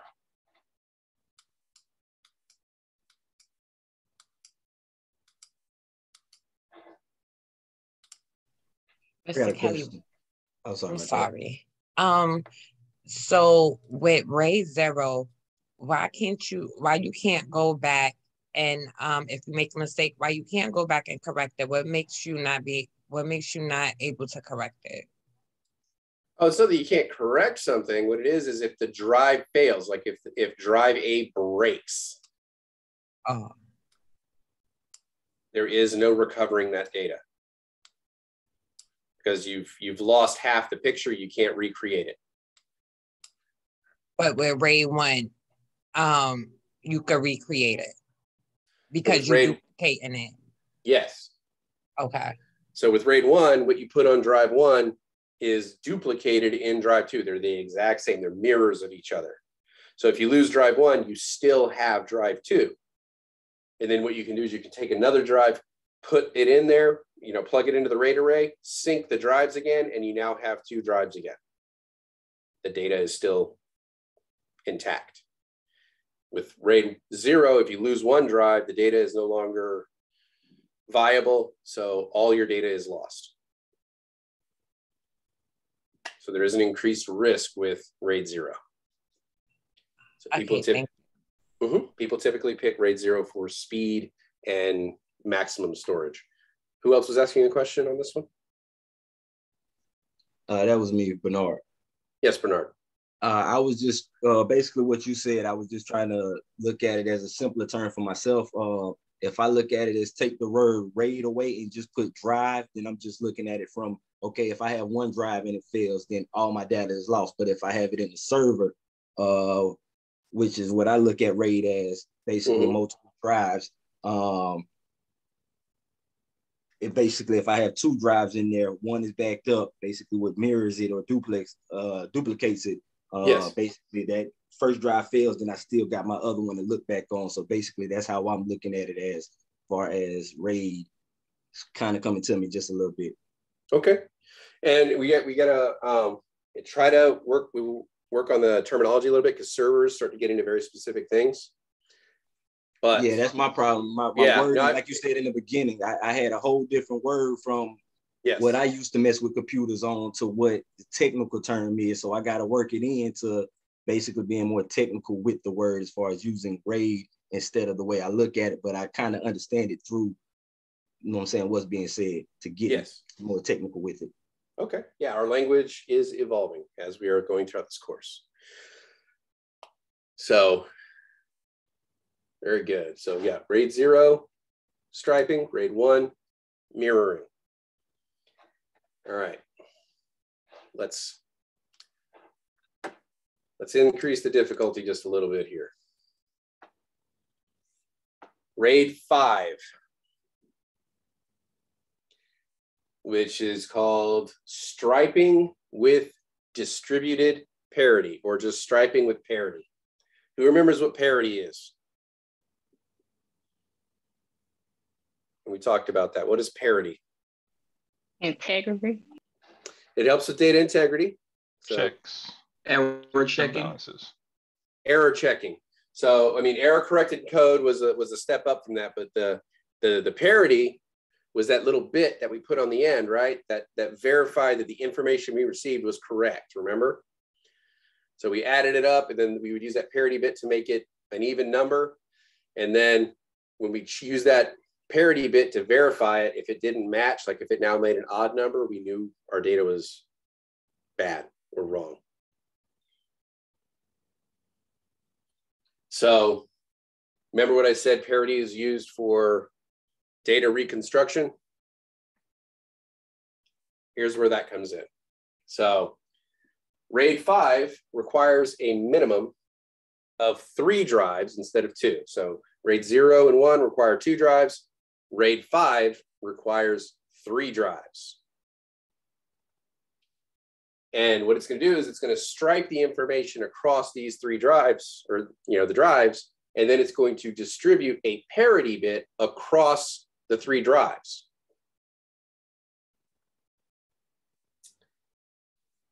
And the parity bit itself is going to utilize 1 drive's worth of space, total.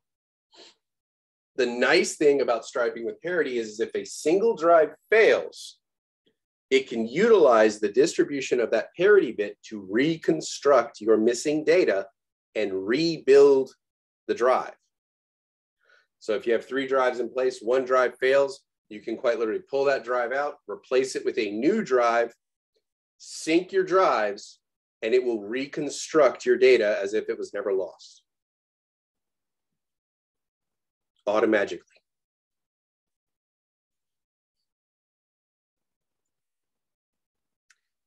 How it works kind of visually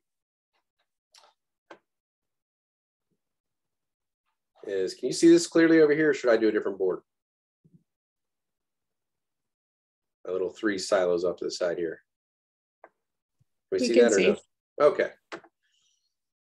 So let me grab my pen here.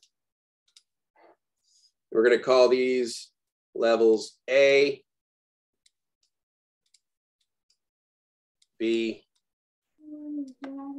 C, D, and E. So the first levels here are going to be A, B, C, D, and E. So in your first drive, that first bit is going to be A1 for level A, bit 1. Then you're going to have A2. And then you're going to have AP for your parity bit. So that's going to be your check to make sure that these 2 bits are correct. So we go down to our next level. We're going to have B1, which would be our 3rd bit.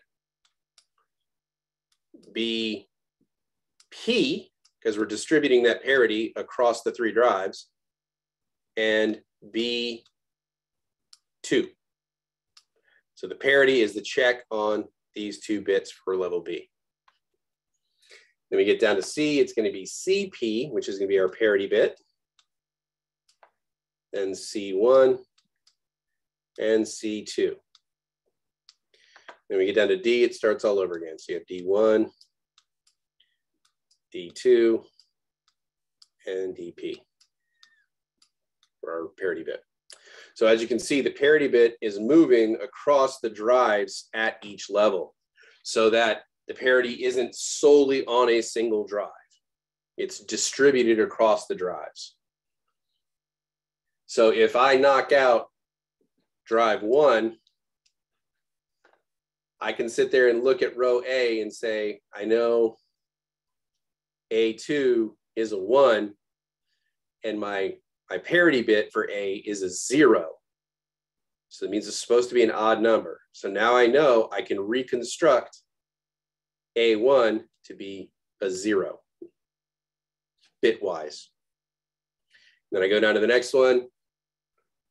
B2 is a 0. My parity bit is also a 0, or excuse me, it's a 1, so it's supposed to be an odd number. So I know this is a 0. My third one, the parity bit is gone, but I still have the original 2 bits, so I'm still okay. So it utilizes this method going down through the data to completely reconstruct any information that was lost, utilizing that parity bit data check that we talked about in our RAID array technical session.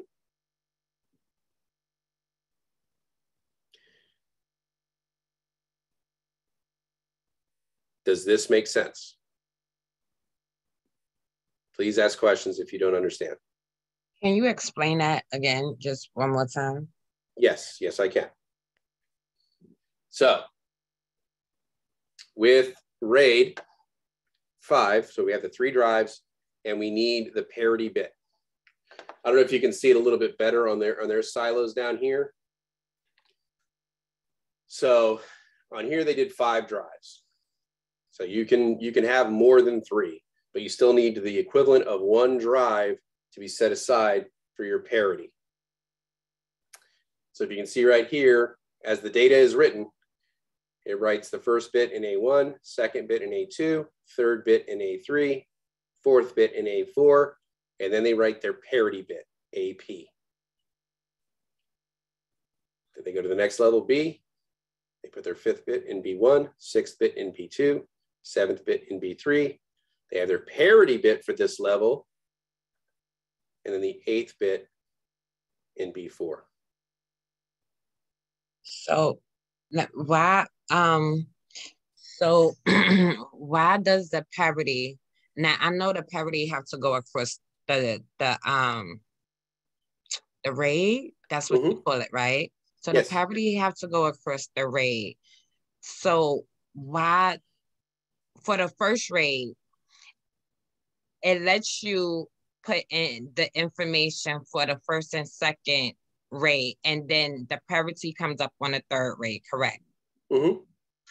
Then when you go down to the next RAID, which would be B, it lets you enter whatever you need to enter, and then the RAID is at the parity is at the end, but then you have another bit.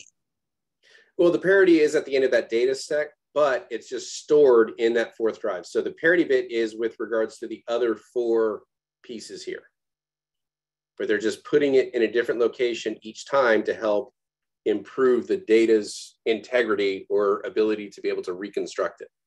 Okay. So it doesn't matter where it is, but it's each level. The parity bit is for each level. Okay. All right. Okay. And then, so if I lose my drive, if I lose drive 1, you know, I could go, you know, I have bit 2, bit 3, bit 4. The parity bit will tell me whether this is going to be a 1 or a 0, right? So I can use this parity bit to reconstruct what this one missing bit is.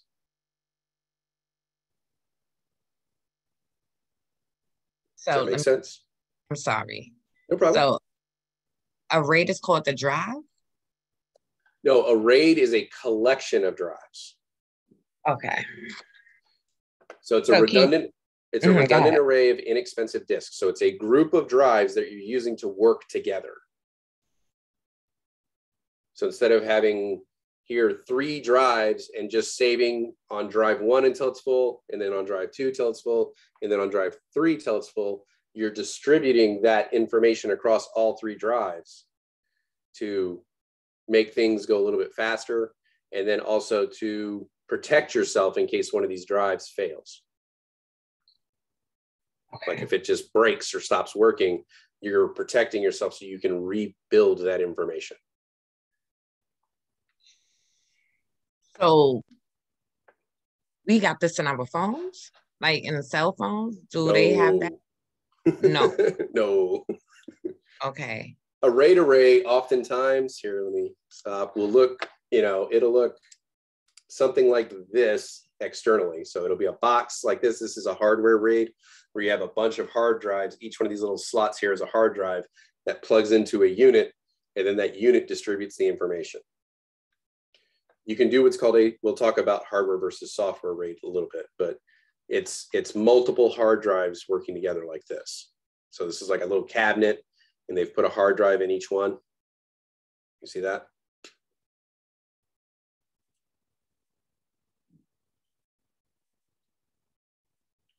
Yep. Did I help or did that? Go ahead.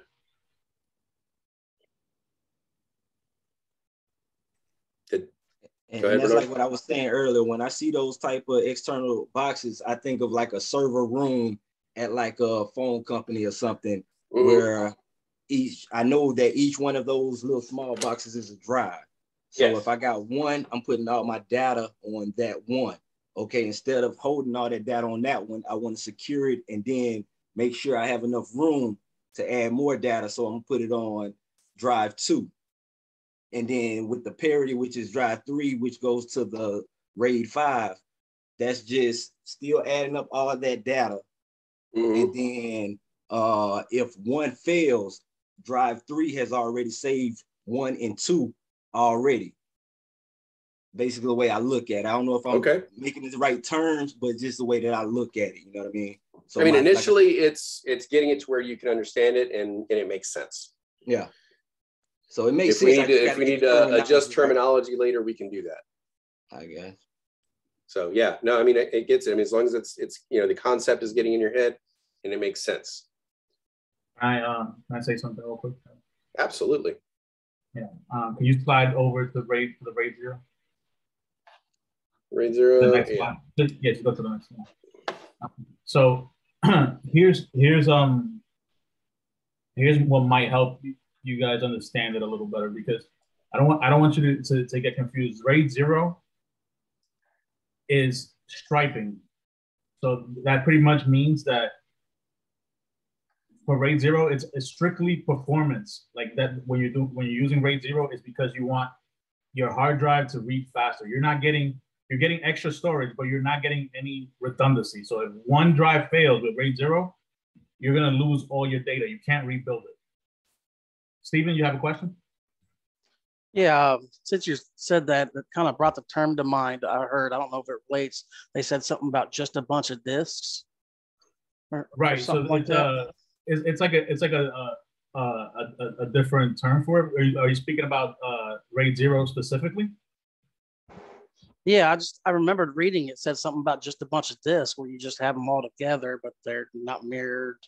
They're not. There's no parity. You still have to go into your settings, into your RAID controller, and set it to be RAID 0. Because what happens if you can have all these disks, but if you don't have it set to its appropriate RAID level, then they're just working as independent disks. So you would go in and you would set your RAIDs to the levels that you want, and then the number that follows the RAID is what it's your clue to what that RAID or what that specific setup is doing. So like Kelly said, for 0, it's performance. So a RAID 0 array is gonna read data and write data much faster. But for that performance, you're not getting the ability to back up your data. So you're losing redundancy. When we say redundancy, right, we mean the availability to restore your data. Okay, fault tolerance is another word for that.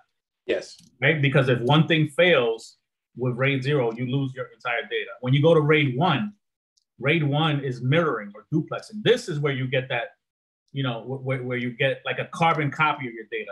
That's how I literally thought about it. Is RAID 1 is carbon copying your data. You get your whatever you're putting into one disk, you're getting it on the other disk for that array when you have RAID 1.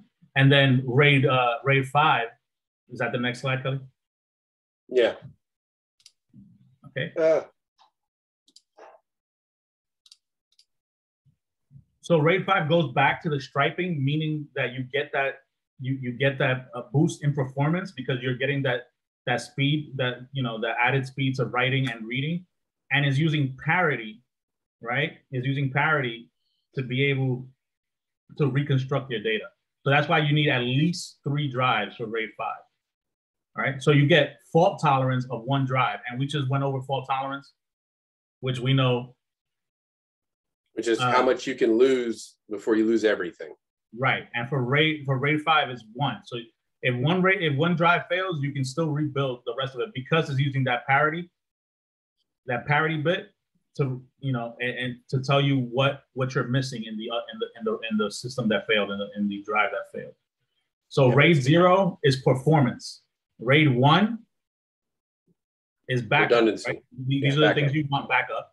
And then RAID 5 is kind of the best of both worlds because you get some backup and you get the performance. Okay, and that's like very, very, very simple, just so you guys, like, in a very simple way, just to kind of understand what each one of these is doing differently. There's a little bit more nuance to it, like how many drives you need, what's the fault tolerance, you know, and more things like that we're gonna get into, that Kelly's gonna get into. But that's kind of like what helped me begin to understand them. And if you could, I apologize to interrupt you. If you could say that one more time for me, the 3 that was performance, backup, and what was the last one on 5? Sure. So RAID 0, strictly performance. All right, and the performance that you get from RAID 0 is increased speed for writing and reading, and increase in storage. Okay, RAID 1 is mirroring or copying, right? But no increase to performance. And it's also no increase to storage in RAID 1. Okay, and then RAID 5 is increase in performance, right? And then redundancy or fault tolerance of 1 drive. And you also get a little bit of storage increase as well. Not the max storage from all 3 drives because one of them is a backup. Yes. Okay. I don't know if I did a good job explaining that. Yeah, I think so. Yeah, it kind of helped me out because the way you put it is basically performance and storage than what I'm thinking as far as how I put it as far as servers. So yeah, and that's why that's kind of why I wanted to say that, because I know that you're trying to make it easier for yourself to understand, but you're going to get yourself a little confused because yes, sir. You know, yes, sir. Because some of these things are like RAID 0 is strictly for performance, so it doesn't back stuff up. So I wanted you to have, you know, a good understanding of it. Yeah, go ahead, Kevin, and then Oscar. Okay, so like before when you put like an X through drive 1, right? For which RAID? RAID 5. RAID 5, yes. I put an X here, like that drive failed. So like that drive failed. It no longer works. So now A, right? Like A can do. I'm looking at like the image like on the slide itself. Like so A will be back up, like will be fine and everything because it has the parity bit. But like there's a parity bit in that drive that failed. So like what happens to E? Are you talking about over here, E? Yeah, like so like let's say that drive. But here's failed. the thing: if that drive failed, so we've lost the parity bit, right? Yeah.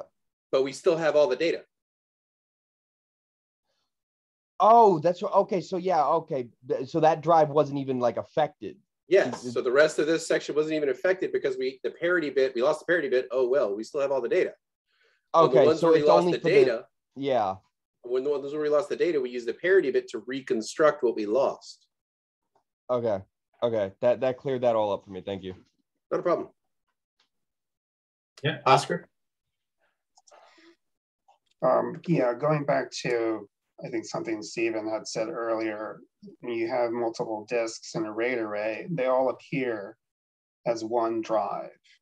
Like you're not going to see, you know, let's say in this one, in the slide, you have 5 disks. You're not going to see 5 separate disks on your desktop that you can access. All going to appear as one big drive. Once you have it set up in the RAID array, yes. Yeah. Yeah, and the type of RAID you select determines how it's going to distribute the information for you. Right. So, thank you, Oscar. Right. Greg. I was just gonna give you my how I thought about it like 20 plus years ago. Okay. Okay, so I think of it, maybe this helps somebody, maybe it doesn't. So I don't want to confuse anybody, but for the RAID 5 bit of it, I think of it like actual cache, right? So let's just say DW, Kelly, and myself, we have let's say $4 to distribute among us, right? Mm-hmm. DW and Kelly would get $2, and I get an IOU, right? So I actually have a piece of paper that says DW and Kelly has $1 each. Next time I get $1, DW gets $1, Kelly gets an IOU, and he knows how many dollars that we both got, right? And so forth. So if I should go down, or if I go missing, DW has his $1, Kelly has his IOU from the previous one. Say, hey, Greg was supposed to have $1. Let me fill in for Greg. I'm gonna step in place of Greg, and I should get that $1. So that's how the parity really, in my mind, works. Basically, it's telling whoever holds this piece of information that I'm supposed to have $1. I don't know if that helps. Yeah, possibly. Different scenarios or euphemisms work for different people. Rachel has a pretty good one too. We'll have her kind of explain it as well this afternoon. So, thank you.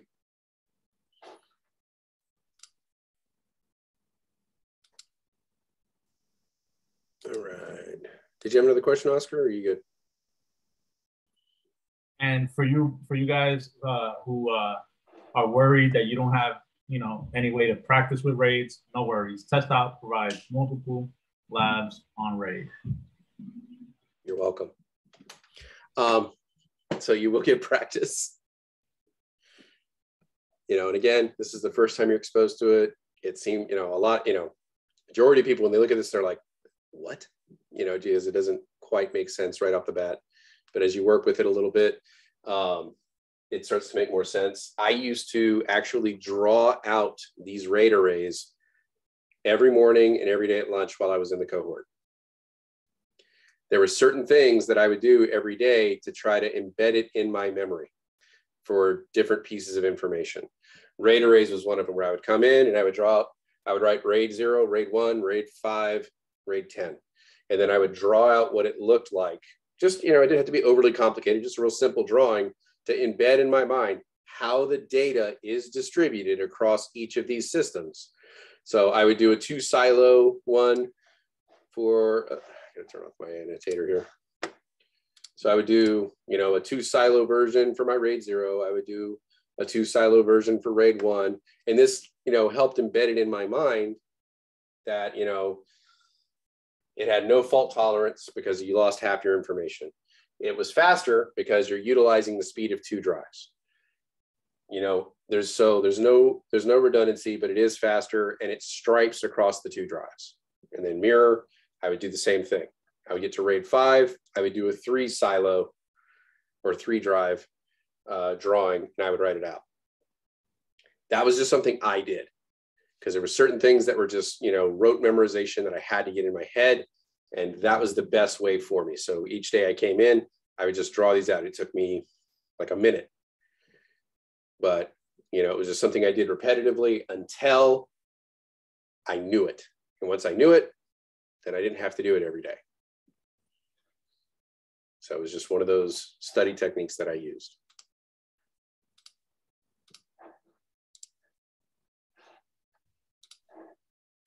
All right. I would say we're bringing it up a notch, but it's really just expanding upon a previous version. So you have RAID, what is called RAID 10 typically, but it is actually RAID 0 plus RAID 1 or RAID 1 plus RAID 0. It's the same thing, they just flip the brackets.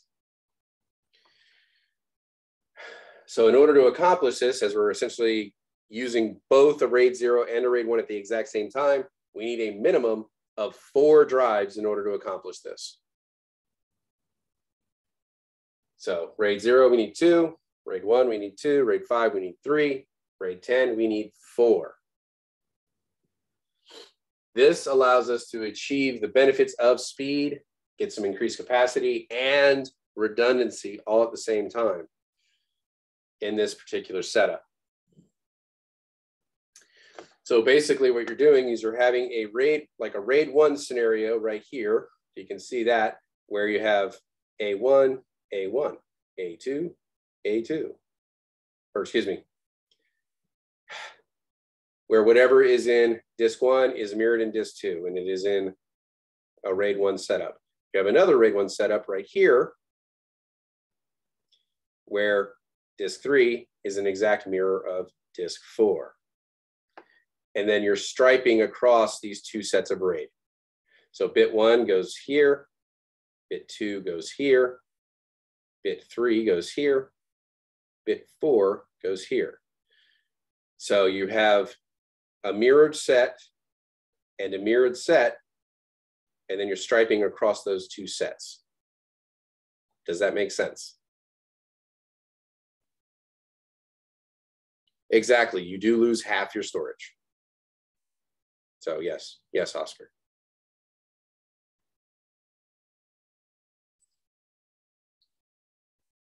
And over here, it's just the opposite of that.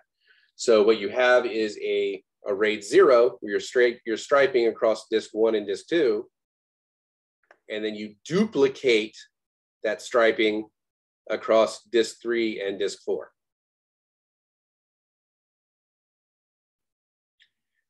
What they tend to call these is a stripe of mirrors, or a mirror of stripes is another way that they refer to these. But this is RAID 10. You have the 1 on the small bracketed with a big bracket around the 0. And then you can invert it for a 0 plus 1. Yes, Golly. So in this RAID, there's no parities in any there of are them? Yes, there is no parity in a RAID 10 because you already have the redundancy of the RAID 1, right? Okay. So then if you lose half of your data, but they're both RAID 0, so wouldn't you just lose all the data? You're getting right up to it. I like where your head's at. You're looking at, what is our fault tolerance on a RAID 1? You lose half. It gets tricky. It's up to half the drives. It isn't half the drives total. It's up to half the drives. Let me give you an example. So if I lose, so here we have a RAID 1, which is your mirror drives. So you have A1, A1, and then you have another set of mirrors, right? So you have A2, A2. So these 2 are mirrored, these 2 are mirrored. So if I lose disk 1, I'm okay, right? Because I can use disk 2 to rebuild it. If I lose disk 4, still okay, right? Because I could use disk 3 to rebuild disk 4, right? So up to half my drives. What happens if I lose disk 1 and disk 2?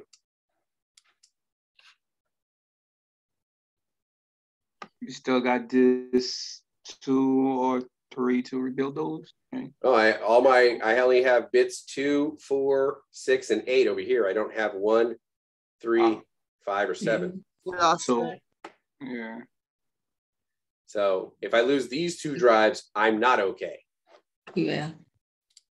Yeah, that was my question before. That's why I was looking at it like, so then you still lose basically half of like the one that's mirrored if you lose those. So if you lose both of these drives, you're in trouble. If you lose these 2, you're okay. Because you can rebuild from the mirrored drives. Let's go to the other side.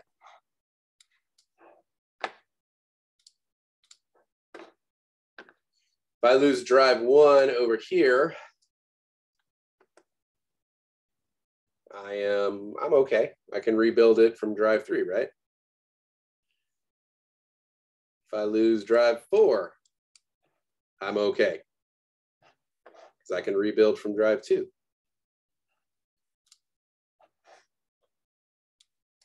But if I lose drive 1 and drive 3, I'm toast, right? Only thing you can do at this point is offer up your condolences. I'm sorry for your loss.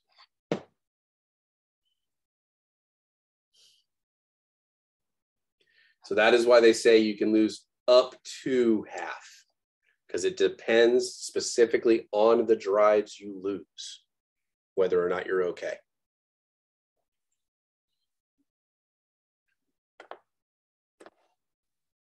So is there a benefit of doing 0 plus 1 versus 1 plus 0? They sound like the same thing, basically. Personal preference, honestly. Okay.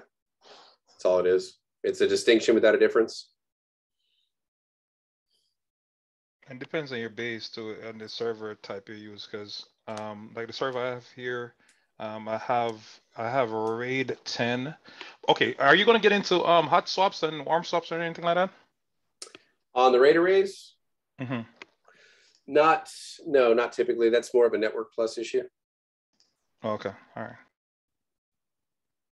So, we're not going to make the distinction of that, but typically what it is if you lose a drive, you can pull the drive out, pop it in, and it'll rebuild your data. That's how the RAID array works. Some of them you can do it warm swap, some of you can do hot swap, some of you have to shut down to do the data reconstruction.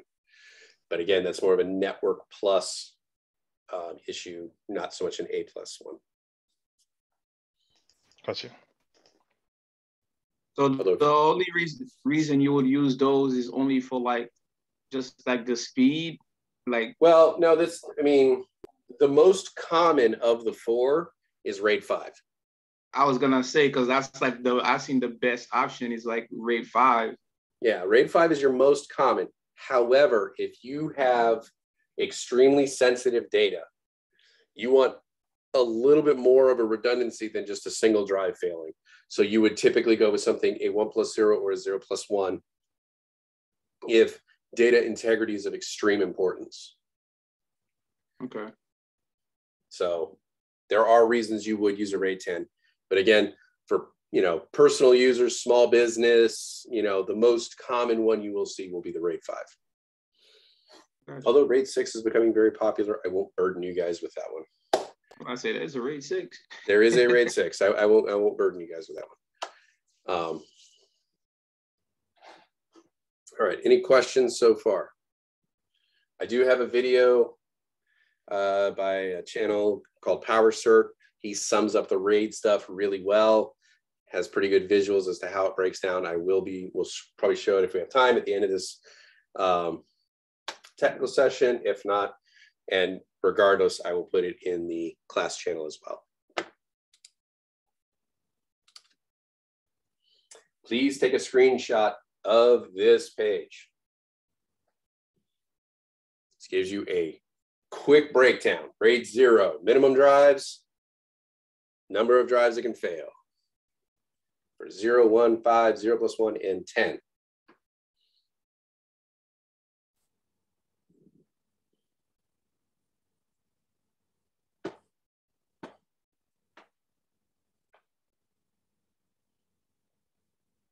All right.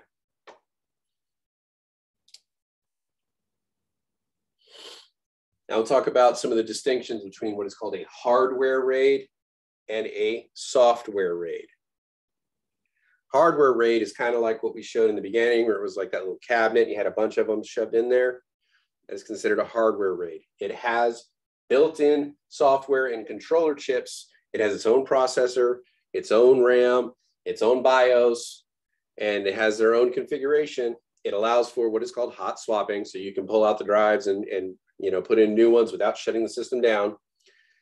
And you typically use this when performance is a priority, since it is faster than a software version. So this piece of hardware essentially controls all of the functions. You set it up how you want it to run, and it does everything internally. Now you have a software RAID, which is kind of the opposite of that, where you have software running on your current system that you can take multiple drives if you have them installed internally on your computer, or you want to, you know, a couple external drives set up or whatever.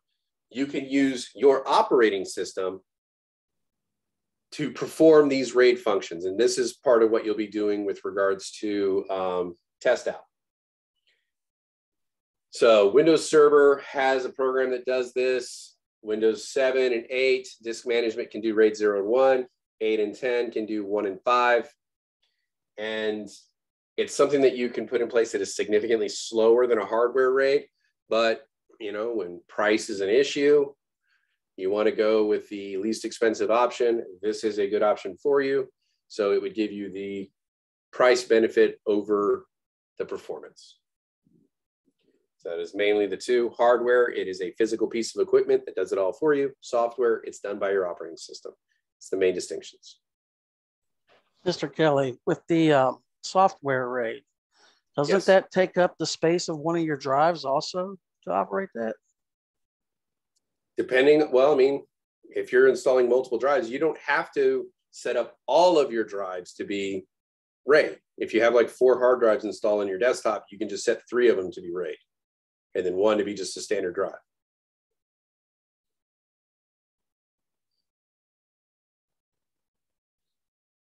But yes, if you're doing a RAID 5, if you're using 3 drives, one of those drives is going to be used up by parity. And yes, Oscar, it is slower than the hardware version. Questions?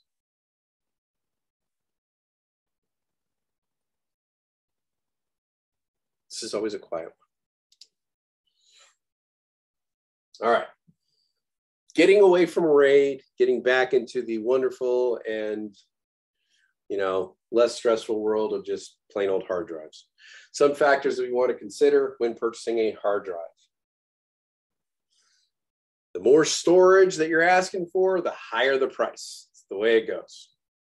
The more storage you want, the more you got to pay. Solid state is going to cost you more than a mechanical drive. Spindle speed, higher the RPMs, the faster it can read and write. Interface standard, what available ports do you have on your computer? You know, if you don't have a Scuzzy connector, you probably don't want to get a Scuzzy drive. You know, it'll be a nice paperweight for you. It'll look nice on your desk. You know, maybe be a conversation piece. I don't know. It just won't be very effective for storing your data. You know, so you want to make sure you're utilizing the systems you have available. Another thing you might consider is your cache or buffer size for magnetic hard drives. The buffer memory improves the performance of the drive itself, and those can be as big as 2 megabytes up to 120, and it allows for kind of a, you know, a little bit of a forgiveness if you're trying to push a lot of information in at one time.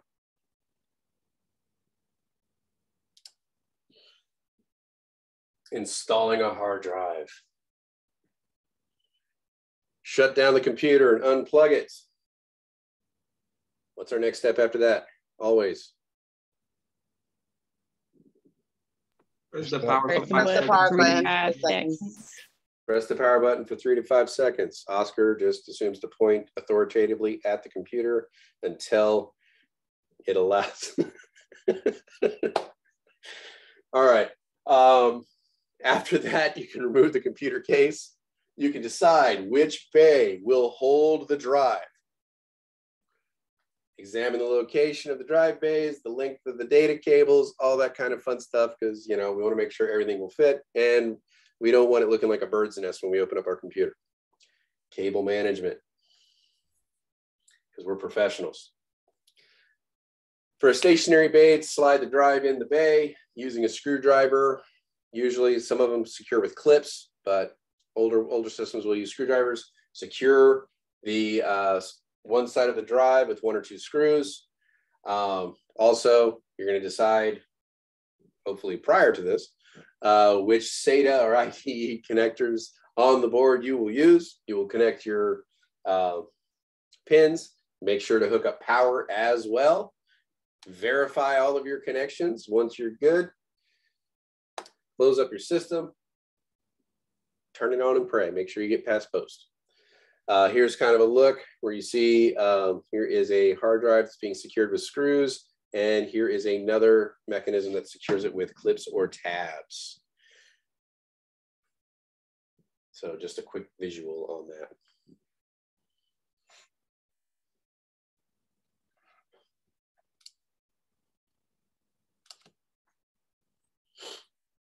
All right, troubleshooting. Slow performance of a hard drive is the result of use, essentially.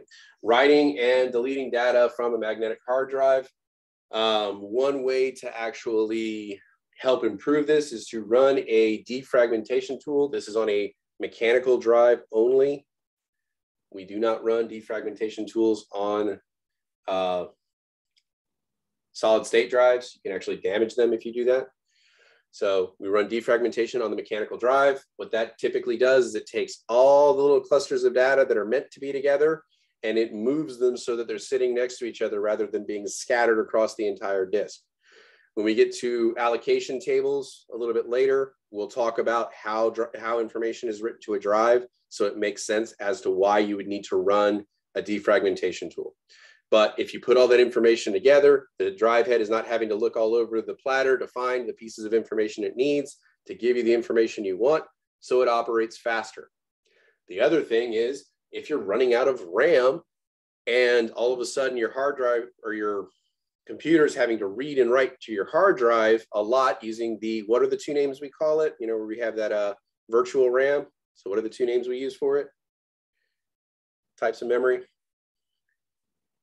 One starts with an S, one starts with a P. When you run out of RAM and then your computer starts using your hard drive as RAM.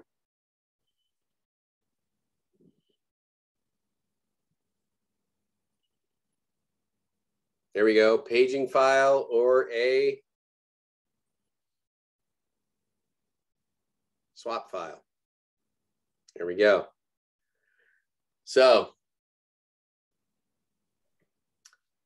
when so this is something that can slow down the performance of your hard drive as well, because your system's overwhelmed.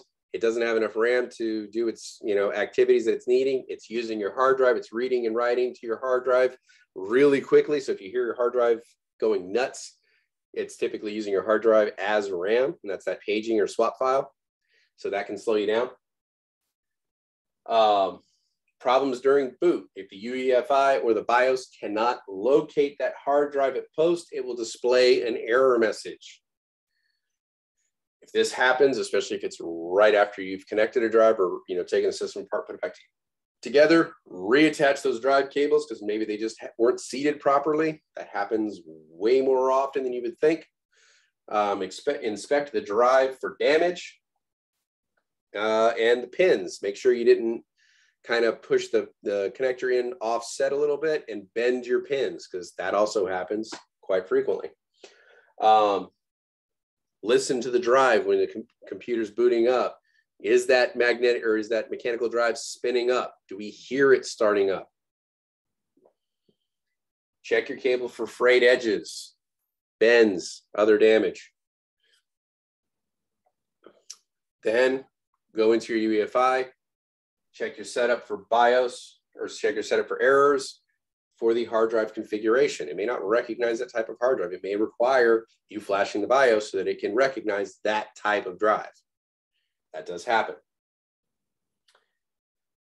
And if all else fails, try booting from another bootable media to see if it is another system issue, not the drive itself. Questions?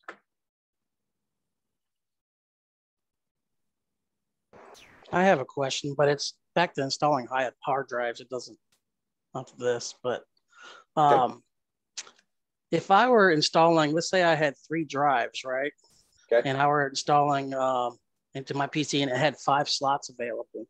Rather than stacking them, would I want to separate them and one in slot 1, one in slot 3, one in slot 5? Would that help with heat dissipation? Off the drives, it's typically negligible, so it's really personal preference. So it really wouldn't matter. Wouldn't really matter.